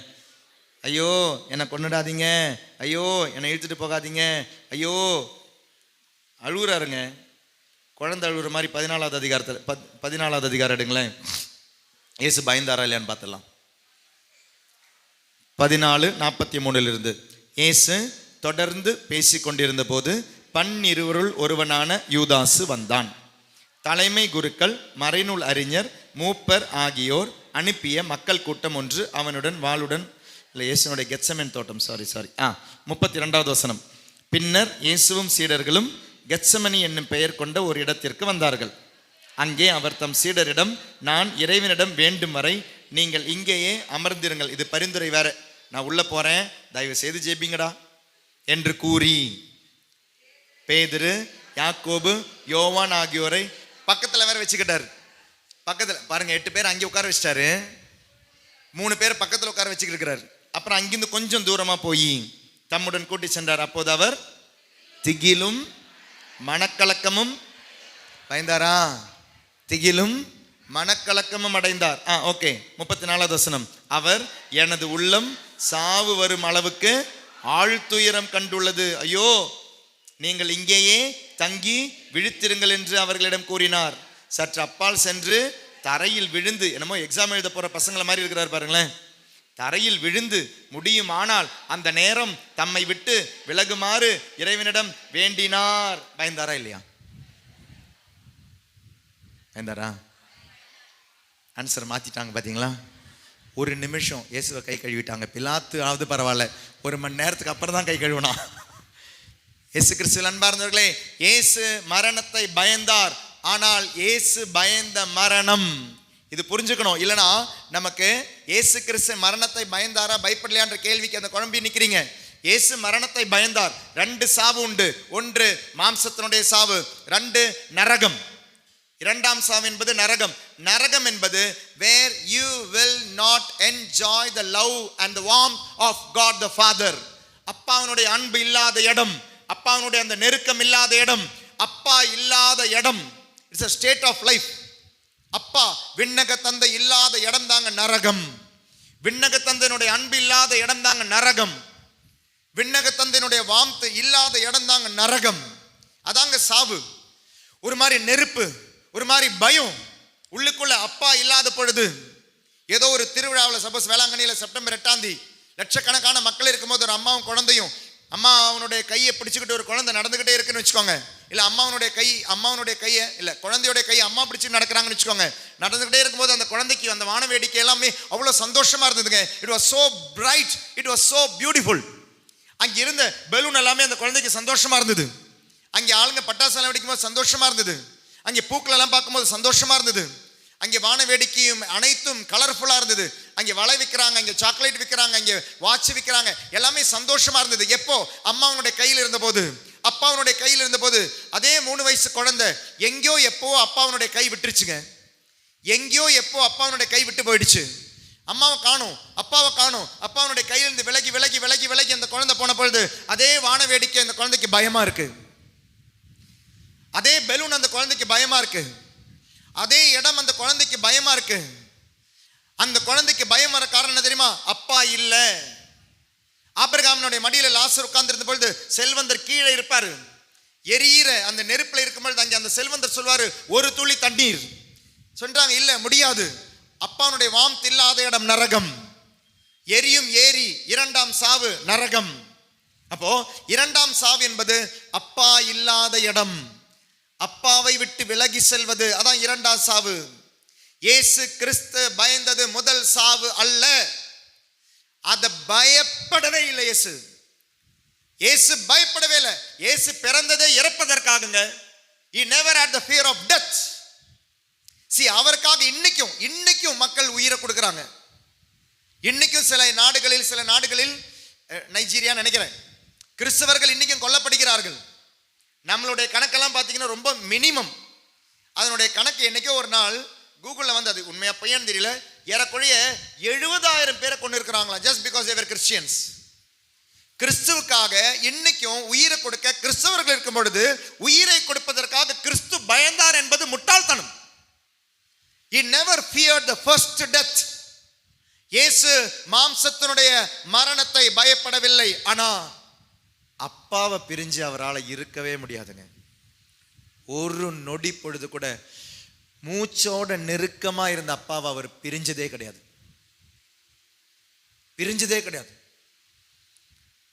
இயேசு கிறிஸ்து ஆரம்பிச்ச வார்த்தையே வாழ்க்கையில் என்ன தெரியுமா? அப்பா தாங்க. இயேசு கிறிஸ்து முடிச்ச வார்த்தை என்ன தெரியுமா? அப்பா தான். அப்பான்ற வார்த்தையை பைபிளில் இயேசு கிறிஸ்து நிறைய வார்த்தையை பேசியிருக்கிறார் இல்லையா? பேசினார்னு சொல்லி ரெக்கார்டான முதல் வார்த்தை என்ன? ரெக்கார்டிக்கலி பைபிளில் இருக்கிற இயேசுனுடைய முதல் வார்த்தை சென்டென்ஸ் என்ன? 12 வயதில் காணாமல் போன இயேசுவை அன்னை மரியாளும் சோசேப்பரும் கண்டடைந்த பொழுது இயேசு பயன்படுத்தியதாக போடப்பட்ட முதல் வார்த்தை in the Bible from the mouth of Jesus is அப்பா. அப்பா வீட்டில் தானே நான் இருக்கணும்னார். அவர் கடைசியாக முடித்த வார்த்தையும் அப்பா எல்லாம் நிறைவேறிற்று. அப்பாவில் தொடங்கி அப்பாவில் முடிஞ்ச வாழ்க்கைங்க இந்த பயந்து. ஆனால் அப்பான்ற வார்த்தையை பயன்படுத்தி கொண்டிருந்த இயேசுவை இறைவா என்று பயன்படுத்த வைத்தது நம்மளுடைய பாவங்கள். இயேசு சிலுவையில் பெரிய வெள்ளியன்று 3 மணி அளவில் அவருடைய வார்த்தை இறைவா இறைவா ஏன் என்னை கைவிட்டீர்? ஏனெனில் அங்கு சிலுவையில் இருந்தது இயேசு கிறிஸ்துவல்ல, இயேசு கிறிஸ்து எனக்கும் உனக்கும் பதிலாக பாவத்தின் மொத்த உருவமாக மாற்றப்பட்டு பாவியாக சிலுவையில் இருந்த பொழுது அப்பாவிடமிருந்து விலகிய அந்த 3 மணி நேரம். இந்த கெத்செமனே தோட்டத்தில் இயேசு என்ன தெரியுமா சொல்றாரு? அப்பா இந்த நேரம் எனது உள்ளம் சாவு வரும் அளவுக்கு வேதனை உறுகிறது. இந்த சாவு என்ன தெரியுமா? அப்பாவை பிரியும் நேரம். இயேசு ஜெபிக்கிறது என்ன தெரியுமா? இந்த மரணம் என்னை விட்டு விலக வேண்டும் என்று அல்ல. இயேசு ஜெபிப்பது இந்த 2ஆம் மரணம். இந்த நேரம் கொஞ்சம் சீக்கிரமாக போனால் நல்லாயிருக்கும். ஏன்னா எனக்கு அப்பா இல்லாமல் இருக்க முடியாது, அப்பாவை விட்டு விலகி என்னால் இருக்க முடியாது. பிரைஸ் தி லார்ட், ஹல்லேலூயா. அப்போ 2ஆம் சாவு என்பது 2ஆம் உடலுக்கு, அழியா உடலுக்கு வருவது. அழியும் உடலுக்கு வரும் சாவை இயேசு பயப்படவில்லை. அழியும் உடலின் சாவில் கடந்து போய் அழியா உடலின் சாவை வென்றவர் இயேசு கிறிஸ்து. அப்போ நீங்கள் புரிஞ்சிக்க வேண்டிய ஒரு விஷயம், இயேசு கிறிஸ்து சாவை வென்று உயிர்ப்பை வெளிப்படுத்தினார் அப்படின்னு திருப்பலியில் ஒரு சென்டென்ஸ் இருக்கு. இயேசு கிறிஸ்து சாவை வென்று உயிர்ப்பை வெளிப்படுத்தினார். இயேசு கிறிஸ்து வென்ற சாவு எந்த சாவு? இப்ப சொல்லுங்க, முதல் சாவா 2ஆம் சாவா? 2ஆம் சாவு. இயேசு கிறிஸ்து வென்றது முதல் சாவு அல்ல. ஏன்னா நமக்கு தோணும் சாவை வென்று உயிர்ப்பை வெளிப்படுத்தினாரே, ஆனா இன்னைக்கு நம்ம செத்துக்கிட்டு இருக்கிறோமே. இயேசு கிறிஸ்து வென்றது முதல் சாவு அல்ல. இயேசு கிறிஸ்து வென்றது 2ஆம் சாவு. மண்ணில் பிறந்த எல்லோருமே இறந்தாக வேண்டும், ஆனால் நீ பாவத்திற்கு இறக்கக்கூடாது என்று பாவியாக மொத்த உருவமாக மாறி இறந்தவர் இயேசு கிறிஸ்து. நான் அனுபவிக்க வேண்டிய தண்டனையை, நீ அனுபவிக்க வேண்டிய தண்டனையை தன்னுடைய தண்டனையாக வாங்கினவர் இயேசு கிறிஸ்து. நம்ம தாங்க அந்த சிலுவையில் இருந்திருக்கணும். நீங்க அதனுடைய வரலாறு படி பார்த்தீங்கன்னா, ஆக்சுவலி அங்கே ஆல்ரெடி 3 பேர் அரெஸ்ட் பண்ணி வச்சிருந்தாங்க. ஆல்ரெடி 3 பேர் அரெஸ்ட்ல இருந்தாங்க. அன்று சிலுவையில் அறையப்படுவதற்காக 3 தீவிரவாதிகள் அங்கே அரெஸ்ட் பண்ணி வச்சிருந்தாங்க. அங்கேதான் இயேசு நாலாவது வராரு. கல்வாரி மலையில ஆக்சுவலி அன்னைக்கு 4 சிலுவை இருந்திருக்கணும். ஆனா பீலாத்து, பொன்ஷியஸ் பைலட் ஒரு பிளான் வருது, எப்படியாவது இயேசுவை காப்பாத்திரணும்னு. அப்ப பொன்ஷியஸ் பைலட் கேட்கிறாரு, அந்த யூத மத தலைவர்களிடம், குருக்களிடம் கேட்கிறாரு, திருவிழா டைம்ல நம்ம ஒருத்தனை ரிலீஸ் பண்ணுவோம் இல்லையா, நமக்கு இயேசுவை ரிலீஸ் பண்ணலாமா அப்படின்னு கேட்கும் பொழுது அவங்க என்ன சொல்றாங்க? இயேசுவை ரிலீஸ் பண்ணாதீங்க, பரபாவை ரிலீஸ் பண்ணுங்க. இயேசுவை ரிலீஸ் பண்ணாதீங்க, பரபாவை ரிலீஸ் பண்ணுங்கன்னு சொல்லி பரபாவை ரிலீஸ் பண்ண பொழுது பரபாவனுடைய இடத்தில் வந்தவர் தாங்க இயேசு கிறிஸ்து. ஆக்சுவலி அன்னைக்கு கல்வாரியில் 4 சிலுவை இருந்திருக்கணும். 4 சிலுவைக்கு பதில் அந்த 3 சிலுவை தான் இருக்கு. அப்ப நடுவுல வர வேண்டியது யார் தெரியுமா? பராபா. எப்படி நடுவுல வர வேண்டியது யாரு? பராபாஸ். பராபா வந்திருக்க வேண்டிய இடத்துல யார் தெரியுமா வந்தா? இயேசு கிறிஸ்து. இனி பராபா அப்படின்றது மீனிங் என்ன தெரியுமா? பராபா அப்படின்ற மீனிங் தெரிஞ்சா தெரியும் அங்கே ஏன் இயேசு கிறிஸ்து வந்தாருன்னு. பைபிள்ல பர்த்திமியு அப்படின்ற வார்த்தை இருக்கு. பர்த்திமியு அப்படின்ற வார்த்தையினுடைய அடுத்த வார்த்தையை அங்கே போட்டிருப்பாங்க, திமேயுவின் மகன் இருக்கும். மார்க் நற்செய்தியில் இருக்குது. இப்போ எடுக்க வேண்டாம், டைம் வேண்டாம். மார்க் நற்செய்தி 10வது அதிகாரத்தில் 46 சும்மா நோட் பண்ணி வச்சுக்கோங்க. அங்கே பர்த்தேமியு இருக்காரு. பர்த்தேமியு அப்படின்னா திமேயுவின் மகன். திமேயுவின் மகன். யோனா, சொல்லுங்க, யோனாவின் மகன். ஆபா. கேட்கல, நான் இப்படி கத்துறேன்ல, காட்டு கத்துறேன். பர்த்திமியுனா திமேயுவின் மகன். யோனானா யோனாவின் மகன். ஆபானா அப்பாவின் மகன். அப்போ நடுவுல வர வேண்டியது பராபா. பராபாவுக்கு பதிலா வந்த பராபா தாங்க இயேசு கிறிஸ்து. பராபாவுக்கு பதிலா வந்த பராபா தான் இயேசு கிறிஸ்து. Price the Lord. ஹல்லேலூயா. சத்தமா ஹல்லேலூயா. நான் நரகத்திற்கு போகக்கூடாது என்று நரக வேதனை அனுபவித்தவர் இயேசு. நரக வேதனை என்றால் அப்பாவை பிரிந்திருக்கும் வேதனை, 2ஆம் சாவு, 2ஆம் மரணம். நான் என்னுடைய உடல் அழியக்கூடாது என்று அழிந்தவர் இயேசு கிறிஸ்து. நான் சாகக்கூடாது என்று சாவில் கடந்து போனவர் இயேசு கிறிஸ்து. நீங்க ஆண்டவர் கிட்ட எனக்காக என்ன செஞ்சீங்கன்னு கேட்ட என்ன தெரியுமா சொல்வாரு? உன்னுடைய உயிருக்கு மதிப்பு இருக்கு. உன்னுடைய உயிருடைய மதிப்பு என்ன தெரியுமா? என்னுடைய உயிர் அப்படின்னார். உன்னுடைய உயிருக்கு மதிப்புண்டு. உன்னுடைய உயிருக்கு நிகராக என்னுடைய உயிரை தரன்றார். See, it was an individual love. பாவ சங்கீர்த்தனத்தில் நீங்கள் வாங்கி எடுப்பது என்ன தெரியுமா? ஆண்டவர் தந்த இந்த ஃப்ரீ கிஃப்டை தாங்க வாங்கி எடுக்கிறீங்க. உங்களுக்கு பதிலாக தன்னுடைய சரீரத்தை மரணத்தின் வழியாக கடத்திவிட்டு நான் அனுபவிக்க வேண்டிய நரக தண்டனையை அனுபவித்தவர் இயேசு கிறிஸ்து. அப்போ பாவ சங்கீர்த்தனத்தில் உங்களுக்கு விடுதலை கிடைப்பது, நல்லா கவனிங்க, பாவ சங்கீர்த்தனம் உங்களுக்கு விடுதலை தருவது நரக தண்டனையிலிருந்து. Praise the Lord. சத்தமா ஹல்லேலூயா. உண்மையாக உருக்கமாக நீங்கள் செய்யும் பாவ சங்கீர்த்தனம் நரக தண்டனையிலிருந்து உங்களுக்கு விடுதலை தரும். உத்திரிக்கை ஸ்தலத்திலிருந்து விடுதலை தருமா? தராது. அது நீங்க வாழ்ற பரிகார வாழ்க்கையை பொறுத்து இருக்கும். பரிகார வாழ்க்கையை பொறுத்து. நரக தண்டனையிலிருந்து ஆண்டவர் விடுதலை தரும் இடம் பாவ சங்கீர்த்தனம். நீங்கள் நரகத்திற்கு போகக்கூடாது என்று 3 மணி நேரம் அந்த நரக நேரத்திலே கடந்து போனவர் இயேசு கிறிஸ்து. உன்னுடைய அழியும் உடலை வைத்து நீ இன்று இன்பங்கள் கண்டெடுக்கும் பொழுது அழியா உடல் தான். சரி, இந்த கண்ணு நல்லா கவனிங்க. உங்களுக்கு கிளியரா கேக்குதா? கேக்குது? ஓகே. எனக்கு ஒரு சந்தேகம், ஏன்னா இங்கே இந்த ரெஸ்பான்ஸ் வரலை. Praise the Lord. ஹல்லேலூயா. ஏன்னா எனக்கு நல்லா கிளியராக கேட்குது, உங்களுக்கு கிளியராக கேட்குதா? ஓகே. சரி, அழியும் உடல், கண்ணு அழியும் உடல்.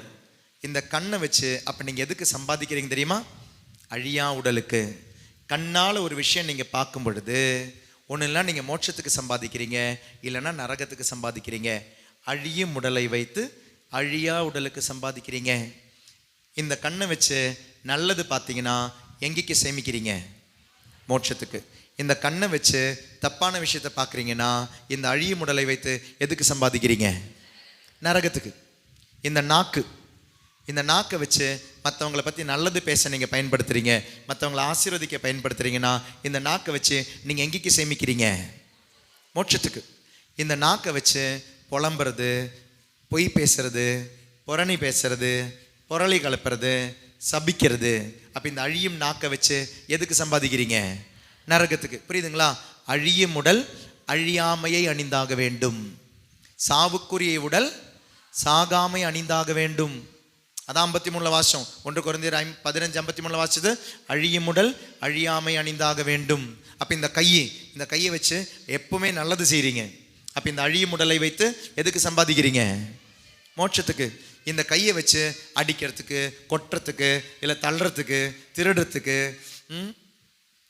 தேவை பேராசையோட சாப்பிட்றதுக்கு இதுக்கெல்லாம் தான் பயன்படுத்துகிறோன்னா இந்த அழிமுடலை எதுக்கு பயன்படுத்துகிறீங்க? நரகத்துக்கு. இந்த காலு, நான் நேற்று சொன்னாலே ஒரு அம்மா காலு அம்பிட்டேட் பண்ண வேண்டிய நிலைமைக்கு போய் போகிறது. அவங்க ஜெபிச்ச ஜெபம், ஆண்டவரே என்னுடைய காலை நீங்கள் தந்தீங்க, நான் தப்பான வழிக்கு போனேன், என்னை மன்னிச்சிருங்கன்னு சொல்லி ஜெபிச்சாங்க. அந்த காலை ஆண்டவர் காப்பாற்றினார். அம்பிட்டேட் பண்ணல, இன்னைக்கு நடக்கிறாங்க, 2 காலோடு நடக்கிறாங்க. இந்த கால் அழியிற இந்த காலை வச்சு அழியாமையே சம்பாதிக்கிறீங்க. Price the Lord. அப்போ உங்களுடைய பாவத்தினுடைய லிஸ்ட்டை போடும்போது நல்லா கவனிங்க. இந்த அழியும் உடலை வைத்து வாழும் பொழுது அழியாமைக்கு வாழ்றீங்க. அது நரகமா மோட்சமான்றது உங்களுடைய கையில் இருக்கு. உங்களை நரகத்துக்கு தள்ளுறது ஆண்டவர் கிடையாது. உங்களை மோட்சத்துக்கு கொண்டு போறதும், சொல்லுங்க, உங்களை மோட்சத்துக்கு கொண்டு போறதும் ஆண்டவர் கிடையாது. உங்களை நரகத்துக்கு கொண்டு போறதும் ஆண்டவர் கிடையாது. உங்களை மோட்சத்துக்கு கொண்டு போறது ஆண்டவர் கிடையாது. மோட்சத்தை திறந்து தந்துட்டாரு. உங்களுக்கு அறிவை தந்திருக்கிறாரு, ஞானத்தை தந்திருக்கிறாரு, சுதந்திரத்தை தந்திருக்கிறாரு. இந்த சுதந்திரத்தோடு நீங்கள் மோட்சத்துக்கும் நடந்து போகலாம், நரகத்திற்கும் நடந்து போகலாம். we are not robots. இயந்திரம் அல்ல. தப்பு செய்ய உனக்கு சுதந்திரம் உண்டு, நன்மை செய்ய உனக்கு சுதந்திரம் உண்டு. நன்மை செய்வதற்கான வாய்ப்புகளை ஆண்டவர் உங்களுக்கு கொண்டு வந்து தராரு. நீங்கள் நன்மையும் செய்யலாம், தீமையும் செய்யலாம். இதே கண்ணை வச்சு நல்லதும் செய்யலாம், இதே கண்ணை வச்சு கெட்டதும் செய்யலாம். இதே காதை வச்சு நல்லதும் செய்யலாம், இதே காதை வச்சு கெட்டதும் செய்யலாம். பணத்தை வச்சு நல்லதும் செய்யலாம், அந்த பணத்தை வச்சு கெட்டதும் செய்யலாம். படிப்பை வச்சு நல்லதும் செய்யலாம், படிப்பை வச்சு கெட்டதும் செய்யலாம். உங்களுடைய சுதந்திரம். சீராக்கின் புத்தகம் 15வது அதிகாரம் 16, 17 திருவசனங்கள்.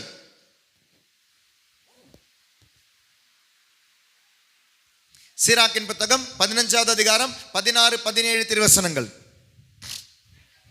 உனக்கு முன் நீரையும் நெருப்பையும் அவர் வைத்துள்ளார். உன் கையை நீட்டி உனக்கு விருப்பமானதை எடுத்துக்கொள். மனிதர் முன் வாழ்வும் சாவும் வைக்கப்பட்டுள்ளன.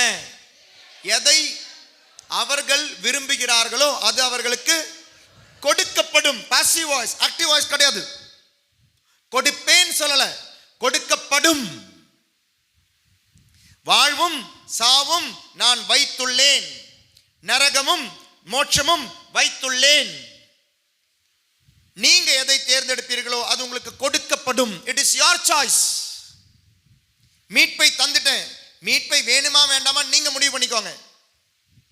அப்பாவுடைய மகனா மகளா இருக்கணுமா நீங்க முடிவு பண்ணிக்கோங்க. நல்லவனா கெட்டவனா இருக்கணுமா நீங்க முடிவு பண்ணிக்கோங்க. உங்களுக்கு சுதந்திரம் இருக்கு. மொபைலை எப்படி பயன்படுத்தணும் நீங்க முடிவு பண்ணிக்கோங்க. நல்லதுக்கு பயன்படுத்தணுமா, விபச்சாரத்துக்கு பயன்படுத்தணுமா நீங்க முடிவு பண்ணிக்கோங்க. குடிக்கணுமா வேண்டாமா நீங்க முடிவு பண்ணிக்கோங்க.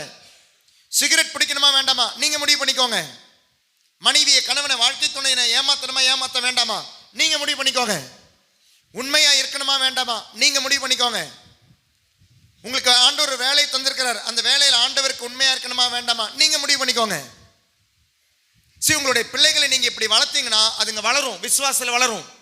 உங்க பொண்ணுகிட்ட உங்க பையன்கிட்ட சொல்லுங்க, அம்மா நீ என்ன கீழ்ப்படினாலும் பரவாயில்ல, கடவுளை கீழ்ப்படிகிற குழந்தையாயிருன்னு சொல்லுங்க, தானா உங்களை கீழ்ப்படியும். நீங்க உங்களை கீழ்ப்படிய வைக்கிறீங்க பசங்களை. தப்பு, பாவம். Don't ask your children to obey you. Teach your children to obey God. Automatically they will obey you. கடவுளை கீழ்ப்படி சொல்லி கொடுத்து பாருங்க. உன் கண்ணை வச்சு கடவுளை கீழ்ப்படிந்து பாரு, உன் படிவை வச்சு கடவுளை கீழ்ப்படிந்து பாரு. அந்த குழந்தை காப்பி அடிக்காது, எக்ஸாம் எடுக்குது, பிட் பேப்பர் கொண்டு போகாது. கடவுளை கீழ்ப்படிகிற குழந்தை. உங்களை கீழ்ப்படிய சொல்லி கொடுக்காதீங்க. இன்னைக்கு நீங்க அழ காரணம் உங்களுடைய குழந்தைகள் உங்களை கீழ்ப்படியல. நீங்க எவ்வளவு கடவுளை கீழ்ப்படுகிறீங்க? உங்களுடைய வீட்டில் கணவன் மனைவியை நீங்க எவ்வளவு கீழ்ப்படுகிறீங்க? அது ஒரு டெக்னிக்குங்க. குழந்தைகள் நல்ல முறையில் கீழ்ப்படிதல் உள்ள பிள்ளைகளாக வளர வேண்டும் என்றால் கணவன் மனைவி கீழ்ப்படிபவர்களாக இருங்கள். நீங்கள் ஒருவருக்கொருவர் கீழ்ப்படிபவராகவும் நீங்கள் கடவுளுக்கு கீழ்ப்படிபவருமாக இருந்தால் உங்களுடைய குழந்தை கடவுளையும் உங்களையும் கீழ்ப்படியும். ஹஸ்பண்ட் அண்ட் ஒய்ஃபே கீழ்ப்படுகிறது கிடையாது. நீங்கள் ஒருத்தருக்குள்ளே சண்டை போட்டுக்கிட்டு இருக்கிறீங்க. நீங்கள் கடவுளையும் கீழ்ப்படுகிறது கிடையாது. உங்களுடைய குழந்தை உங்களை கீழ்ப்படியணும், எப்படிங்க கீழ்ப்படியும்? அதனால் உங்களுடைய உடல் உறுப்புகளை கடவுளை கீழ்ப்படிய கற்றுக் கொடுங்கள். ஏங்க இந்த திருச்சபையில் இந்த உபவாசம்லாம் சொல்கிறாங்க? ஏங்க இந்த நோன்பை சொல்கிறாங்க? கறி சாப்பிடாதீங்க, மீன் சாப்பிடாதீங்க, முட்டை சாப்பிடாதீங்க, சில விஷயங்களை சாப்பிடாதீங்க, தவிர்க்கணும்னு ஏங்க சொல்கிறாங்க?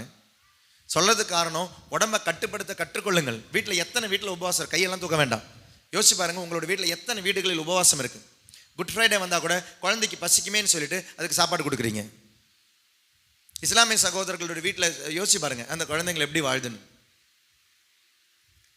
6 கட்டாயமாக இருந்தே ஆகணும். Discipline is discipline.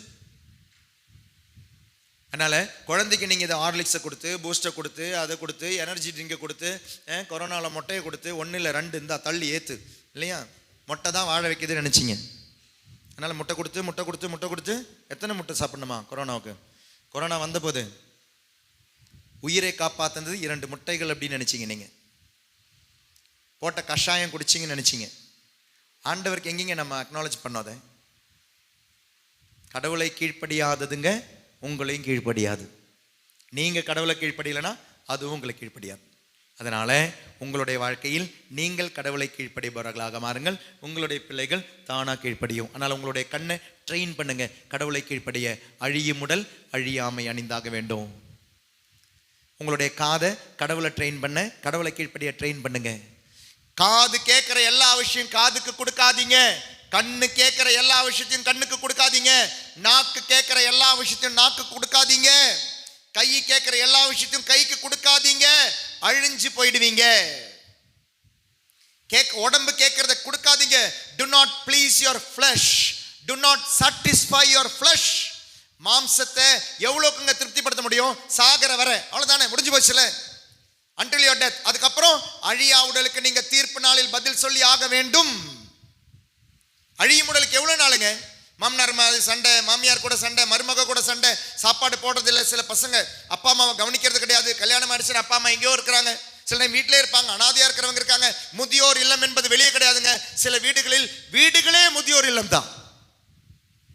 சில வீடுகளில் அனாதை இல்லம்ன்றோம் இல்லையா, குழந்தைங்க அப்பா அம்மா இல்லாதுங்க. சில டைம் வெளியே கிடையாதுங்க, சில வீடுகளே அனாதை இல்லம் தான். அப்பாவுடைய அன்பு அம்மாவுடைய அன்பு கிடைக்காத எத்தனையோ குழந்தைங்க இருக்காங்க. அதனால இன்னைக்கு நாயை வளர்க்குறீங்க. ஸ்கூல்ல இருந்து வரும்போது நாய் கூட விளையாடுமா, நாங்கள் 2 பேரும் வேலை முடிச்சுட்டு வரோம். 8 மணிக்கு வருவீங்க, 9 மணிக்கு வருவீங்க. நாளைக்கு நாயா பாடுபடுத்தும் உங்களுடைய குழந்தைங்களை. ஏன்னா நாய் கூட தான் பழக்க சொல்லி கொடுத்தீங்க. சில குழந்தைங்க அப்படிதான் வளருது, அனாதையா வீட்டில் வளருது. சில பெற்றோர்கள் இன்னைக்கு முதியோர் இல்லாம இன்னைக்கு வீட்டில் வளர்றாங்க. அப்பா கூட பேசுறது இல்லை, அம்மா கூட பேசுறது இல்லை, அம்மா நல்லா இருக்கீங்களான்னு கேட்கறது இல்லை. அம்மான்ற வார்த்தையை பயன்படுத்தாத பையங்க இருக்காங்க, அப்பான்ற வார்த்தையை பயன்படுத்தாத பொண்ணுங்க இருக்காங்க. ஆனா வீட்டில் தான் இருக்கிறாங்க. அப்பாவும் அம்மாவை பாரமா பார்க்குறவங்க இருக்கீங்க. எவ்வளோ நாளுங்க பார்ப்பீங்க? சில வாழ்க்கை மாறணும், சில மனங்கள் மாறணும். பணம் அல்ல எல்லாம், பதவிகள் அல்ல எல்லாம், செல்வாக்கு அல்ல எல்லாம். பழி வாங்குற எண்ணத்தை விட்டுடுங்க. மாமியாரை பழி வாங்குறது, மருமகளை பழி வாங்குறது. என்னுடைய பையன், ஒரு குடும்பமே அழிஞ்சது எப்படி தெரியுமா? ஒரே ஒரு பையன் இல்லை, ஒரே ஒரு பொண்ணு. அவங்களுக்கு சாந்தோம் ஏரியாவில் தான் அந்த குடும்பம். ஒரே ஒரு பொண்ணு கல்யாணம் பண்ணி கொடுத்தாங்க. பையன் யூகேல இருந்தான், வந்தான், கல்யாணம் எல்லாம் முடிச்சுட்டு பொண்ணை கொண்டு போறதுக்காக ரெடியா வந்த பொழுது வீட்டுக்கு வரான். மாமியார் கிட்ட கேட்கறேன், அதோ டிக்கெட் எல்லாம் புக் பண்ணிட்டேன். மாமியார் கேட்கறாங்க, அதாவது பொண்ணுடைய அம்மா கேட்கறாங்க, எங்கே கொண்டு போறேன் என் பொண்ணை? கல்யாணம் ஆனா எங்கெங்க கொண்டு போவேன்? என் கூட தான் கொண்டு போறேன். ஐயோ, அதெல்லாம் கொண்டு போக முடியாது.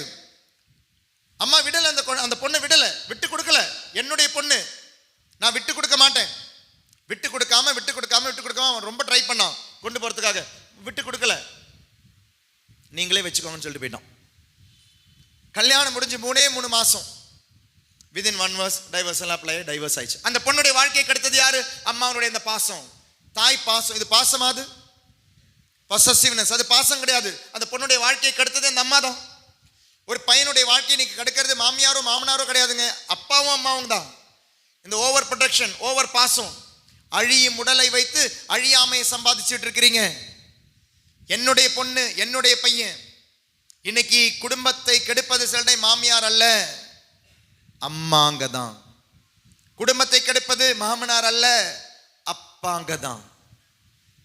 ஒரு பொண்ணு அவளுடைய 1 வருஷமோ 2 வருஷமோ ஹஸ்பண்ட் கூட வாழ்ந்துகிட்டு இருந்தான். அன்னைக்கு அவள் கன்சீவ் ஆகலை. வந்தாங்க, ப்ரேயர் பண்ணாங்க. ஒரு நாள் எல்லாருக்கும் வந்திருந்தாங்க, ப்ரேயர் பண்ணாங்க. அதுக்கப்புறம் கொஞ்ச நாள், 1 மாசமோ 5 மாசமோ 3 மாசமோ எல்லாம் முடிஞ்ச பொழுது அவள் கன்சீவ் ஆனவன் 6 மாசம் 7 மாசம் ஆகும்போது அம்மா வீட்டுக்கு போவாங்கல்ல, அம்மா வீட்டுக்கு போனால் குழந்தைய பெற்று எடுத்தா அம்மா கூடவே செட்டில் ஆயிட்டான். 2 வருஷம் ஹஸ்பண்டோட வாழ்ந்தா இன்னைக்கு அப்பா அம்மாவோட வாழ்ந்துகிட்டு இருக்கிறான். ஏன்? குழந்தை கிடைச்சிருச்சுல, இனி ஹஸ்பண்ட் வேண்டாம். அந்த அப்பாவும் அம்மாவது ஒத்துழைக்கிறாங்க. ஏன்னா இவன் சம்பாதிக்கிறான், அந்த காசு வேணும். பொண்ணுடைய வாழ்க்கையே கெடுத்துட்டார். ஏன் தெரியுமா? பணம். பணத்துக்காக பொண்ணுடைய வாழ்க்கை. பொண்ணு நீ போகாத, ஹஸ்பண்ட் கூட எல்லாம் போகாத. அழியும் உடலுக்காக வாழ்ந்து கொண்டிருக்கிறோம். அழியா உடலை பற்றி நினைக்கிறதே கிடையாது. we never think about இந்த அழியும் உடலில் ஒரு நாள் நான் சாக வேண்டும்.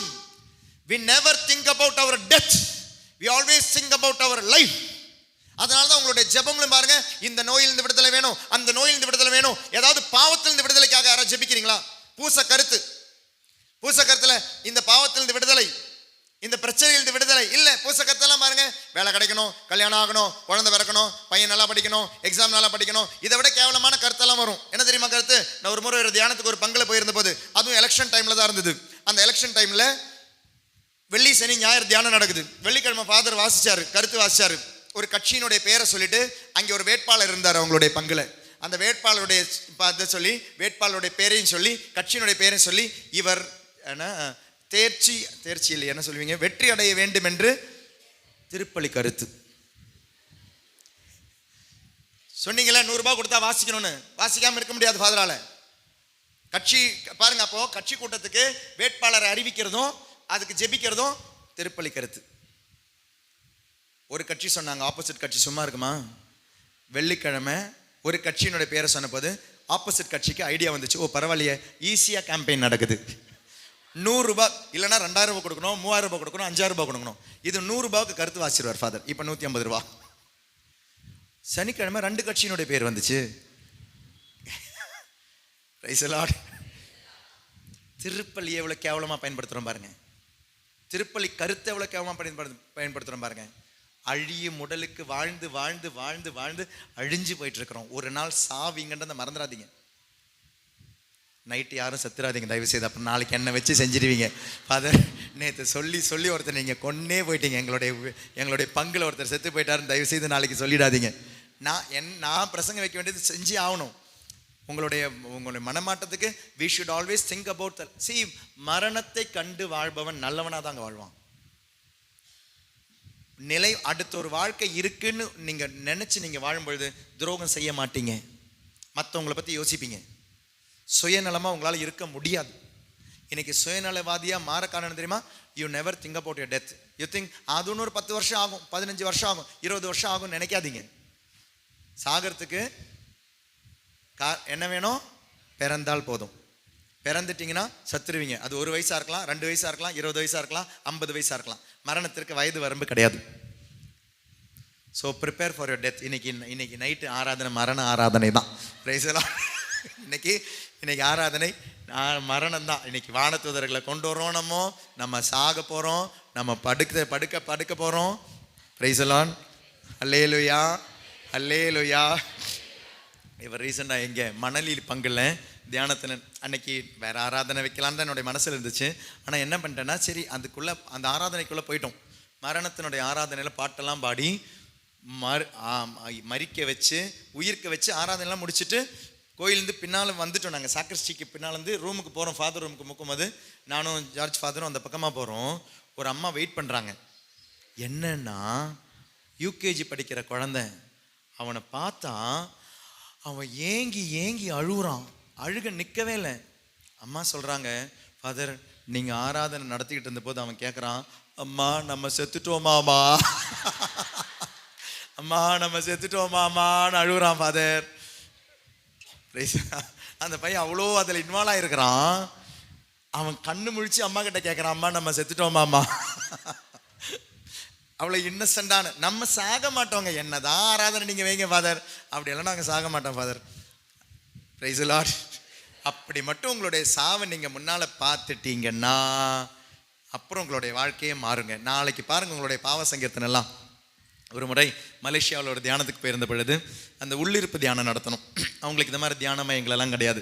அப்போ அவங்க ஒரு கேமரான் ஹைலாண்ட்ஸ்ன்னு சொல்லி அங்கே ஒரு மலை மேலே ஒரு ஹோட்டல் ரிசார்ட் வாடகைக்கு எடுத்து அங்கே ஒரு 150 பேர்கிட்ட 5 நாள் தியானம் நடக்குது. அப்போ 5 நாள் தியானத்துக்கு நடுவில் இதே டாக்கை தான் நான் சொன்னேன். நமக்கு 2 உடல் இருக்குது, ஒன்று அழியும் உடல், இன்னொன்று அழியா உடல். இதெல்லாம் சொல்லி முடிச்சு அன்றைக்கி நைட்டு ஆராதனை இதுதாங்க நடத்தணும். மரண ஆராதனை எல்லாம் நடத்தி முடிச்சிட்டோமா. நைட்டு சாப்பாடுக்கு 9:30 தான் விட்டேன். 9 10 மணி ஆயிடுச்சு. விட்டுட்டேன். அடுத்த நாள் தான் பாவ சங்கீர்த்தனம். சாப்பாடுக்கு விட்டுட்டு நானும் சாப்பிட போயிட்டு இருக்கிறேன். நானும் டேனியல் ஃபாதர் போகிறோம். போகும்பொழுது ஒரு பாட்டியம்மா, ஒரு 70-75 வயசு தான் இருக்கும். இதை பார்த்தாங்கன்னா ஃபாதர் நான் பாட்டி இல்லைன்னு வாங்க. அவங்க 70-75 வயசு இருக்கும் அவங்களுக்கு. அவங்க பின்னாலே வராங்க. வந்துட்டு ஃபாதர் எனக்கு பாவ சங்கீர்த்தனம் செய்யணும் ஃபாதர் அப்படின்னாங்க. அம்மா நாளைக்கு தான்மா பாவ சங்கீர்த்தனம். ஃபாதர் எனக்கு இன்றைக்கி செஞ்சே ஆகணும் ஃபாதர் அப்படின்னாங்க. அம்மா நாளைக்கு எல்லாருக்குமே பாவ சங்கீதம் இருக்குது ஃபாதர். நான் நாளைக்கு இருப்பேனா இல்லையான்னு எனக்கு தெரியல ஃபாதர்.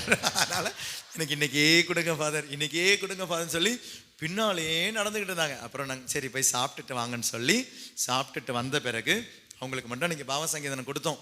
இன்றைக்கும் உயிர் வாழ்ந்துக்கிட்டு இருக்கிறாங்க. அவங்க நல்லா தான் இருக்கிறாங்க. வயசு ஆயிடுச்சு. ஆனால் பாருங்களேன், அன்னையிலிருந்து அவங்களுடைய வாழ்க்கைக்கு பயங்கர மாற்றங்க. இது நடந்து 2-3 வருஷம் ஆயிடுச்சு. இப்போ ரெகுலராக டாக்ஸை கேட்குறாங்க. பயங்கரமான மாற்றம்னா she is living a saintly life today. மற்றவங்களை காயப்படுத்தாமல், வார்த்தையால் காயப்படுத்தாமல், வாழ்க்கையால் காயப்படுத்தாமல் ஒவ்வொன்றையுமே இன்னைக்கு கான்ஷியஸாக செய்கிறாங்க. கான்ஷியஸாக, அதாவது என்னுடைய வார்த்தை கூட யாருமே காயப்படுத்திடக்கூடாது. ஏன்னா எனக்கு மரணம் வரும்னு தெரியல. ஆனால் மற்றவங்களை ப்ளீஸ் பண்ணுறதும் கிடையாது. தப்பு கரெக்டுன்னு கரெக்டாக வாழ்ந்துக்கிட்டு இருக்கிறாங்க. மற்றவங்களை திருப்திப்படுத்துகிற வாழ்க்கை கிடையாது அவங்களுக்கு. இப்போ ஒன்று தான், கடவுளை திருப்திப்படுத்துதா என்னுடைய இந்த வார்த்தை, கடவுளை திருப்திப்படுத்துதா என்னுடைய இந்த செயல், கடவுளை திருப்திப்படுத்துதா என்னுடைய இந்த சிந்தனை. Is it pleasing to God? If it is not pleasing, I am not ready to please humans. மனிதரை திருப்திப்படுத்தும் வாழ்க்கையை விட்டுட்டாங்க அந்த அம்மா. Praise the Lord. Alleluia, alleluia. நாளைக்கு நல்ல ஒரு பாவ சங்கீர்த்தனத்துக்கு முடிஞ்சா எழுதிட்டு வாங்க. Make a very beautiful confession. ஒரு சடங்கு முறையாக செய்யாதீங்க. தவக்காலத்தினுடைய சடங்கு முறையாக செய்யாதீங்க. உங்களுக்கு அப்பாவை திரும்பி கிடைக்கிற இடம் பாவ சங்கீர்த்தனம். You are getting back the relationship of the father. அப்பான்ற அந்த உறவு கிடைக்கிற இடம் பாவ சங்கீர்த்தனம். அதை நழுவ விட்டுடாதீங்க. அது வெறும் ஒரு சடங்காக செய்யாதீங்க. Make a very beautiful preparation for your confession. Confession is a sacrament. அது ஏதோ ஒரு பூஜையோ ஒரு சடங்கோ கிடையாது. அருட்சாதனம். அங்கு தூய ஆவியானவர் செயல்படுகிறார். Invisible grace of God in the visible sign. அதான் சாக்ரமென்னுடைய டெஃபினிஷனே. சாக்ரமென்னுடைய டெஃபினிஷன் தெரியுமா? Invisible sign, invisible grace of God in visible signs. காணப்படுகின்ற அடையாளங்கள் வழியாக காணப்படாத அருள் கிடைக்கிற இடம் அருட்சாதனங்கள். அப்படின்னா பாவ சங்கீர்த்தனத்தில் உங்களுக்கு காணப்படாத ஆசீர்வாதம், அருள் கிடைக்குது. காணப்படுகின்ற அடையாளம் யாரு? நீங்கள் அந்த ஃபாதர் யூஸ் பண்ணுற சைன் ஆஃப் த கிராஸ், நீங்கள் பயன்படுத்துகிற வார்த்தை எல்லாமே காணப்படுகின்ற அடையாளங்கள். காணப்படும் அடையாளத்தால் காணப்படாத இறையருள் வரும் இடம்தான் அருட்சாதனங்கள். அதனால் நிறைவாக தூய ஆவியானவர் வர இடம் பாவ சங்கீர்த்தனம். உங்களையும் ஏமாத்தாதீங்க, கடவுளையும் ஏமாத்தாதீங்க, ஃபாதரையும் ஏமாத்தாதீங்க. நல்ல முறையில் மறுக்காமல் நல்ல பாவ சங்கீர்த்தனம் செய்யுங்க. அப்படி ஒரு பாவ சங்கீதனை செஞ்சுட்டு மரிக்கிறது கூட ரெடியாக இருங்க. Praise the Lord. Alleluia, alleluia. எத்தனை பேருக்கு மோட்சத்துக்கு போகணுன்னு ஆசை இருக்குது? பாரு 2 கையெல்லாம் தூக்குறாரு, கை கீழே பட்டுருங்க. எத்தனை பேருக்கு இன்னைக்கு போகணுன்னு ஆசையாக இருக்குது? என்ன எல்லா கை கீழே போச்சு? நாளைக்கு போகிறீங்களா? பாவ சங்கீதம் செஞ்சவன். அதனால் எல்லாருக்குமே மோட்சத்துக்கு போகணுன்னு ஆசை இருக்குது. ஆனால் இன்னைக்கு போக ஆசை இல்லை. ஏன் தெரியுமா? நாளைக்கும் ஒரு பாவம் செய்யலாமே ஃபாதர், நாளைக்கு ஒரு சினிமா பார்க்கலாமே ஃபாதர், நாளைக்கும் சரக்கு அடிக்கலாமே ஃபாதர். இதெல்லாம் முடிச்சு கொஞ்சம் வயசாகும் போது போகிறோம் ஃபாதர். அதுக்கெல்லாம் டைம் கிடையாதுங்க. என்னைக்கு போகிறீங்க, எப்போ போகிறீங்கன்னு தெரியாது. மோட்சத்துக்கு போகணுன்னு ஆசை இருந்தால் இப்போவே ரெடியாக இருங்க. டாமினிக் சாவியாலாம் அப்படி தான் இருந்தார். மரிய குரத்தியெல்லாம் அப்படி தான் இருந்தாங்க. அதனால தான் அவங்கெல்லாம் சின்ன வயசில் புனிதர்கள் ஆயிட்டாங்க. 14 வயசு 12 வயசுலலாம் 15 வயசுலலாம் காரில் வைக்கிட்டு சொல்லலாம் புனிதரானார். நம்மெல்லாம் இன்றைக்கும் மனுஷனாகவே வாழ்ந்துக்கிட்டு இருக்கிறோம். ஏன்னா நமக்கு டிக்கெட்டு, இந்த லாட்ரி விற்கிறவங்க பார்த்திங்களா? தமிழ்நாட்டில் லாட்ரி இல்லை, ஆனால் கேரளாவில் இருக்குது லாட்ரி விற்கிறவன் எப்பவுமே என்ன தெரியுமா சொல்லுவான்? நாளை உங்களுடைய பாக்கியம் என்னைக்கு வருமா? நாளைக்கு வருமா? அந்த நாளைக்கு என்னைக்கு வரும்? நாளைக்கு தான் வரும். அந்த நாளைக்கு தான் வரும். இன்னைக்கு வரவே வராது. நம்மளுடைய மனமாற்றம் நாளைக்குன்னு மாற்றி வைக்காதீங்க. உங்களுடைய மோட்சத்துக்கு போகிறதுக்கான ரெடி நாளைக்குன்னு வைக்காதீங்க. இன்னைக்கே ரெடியாக இருங்க, இப்போவே ரெடியாக இருங்க. தயவு செய்து நைட்டு யாரும் செத்துறாதீங்க. நாளைக்கு முழு பாவ சங்கீதனெல்லாம் செய்து ரெடியாக இருங்க. வானதூதர்கள் மறுநாள் வரட்டும். ஓகே, தந்தை மகன் தூய் ஆவியின் பெயராலே ஆமென். காணிக்கை பாடல்.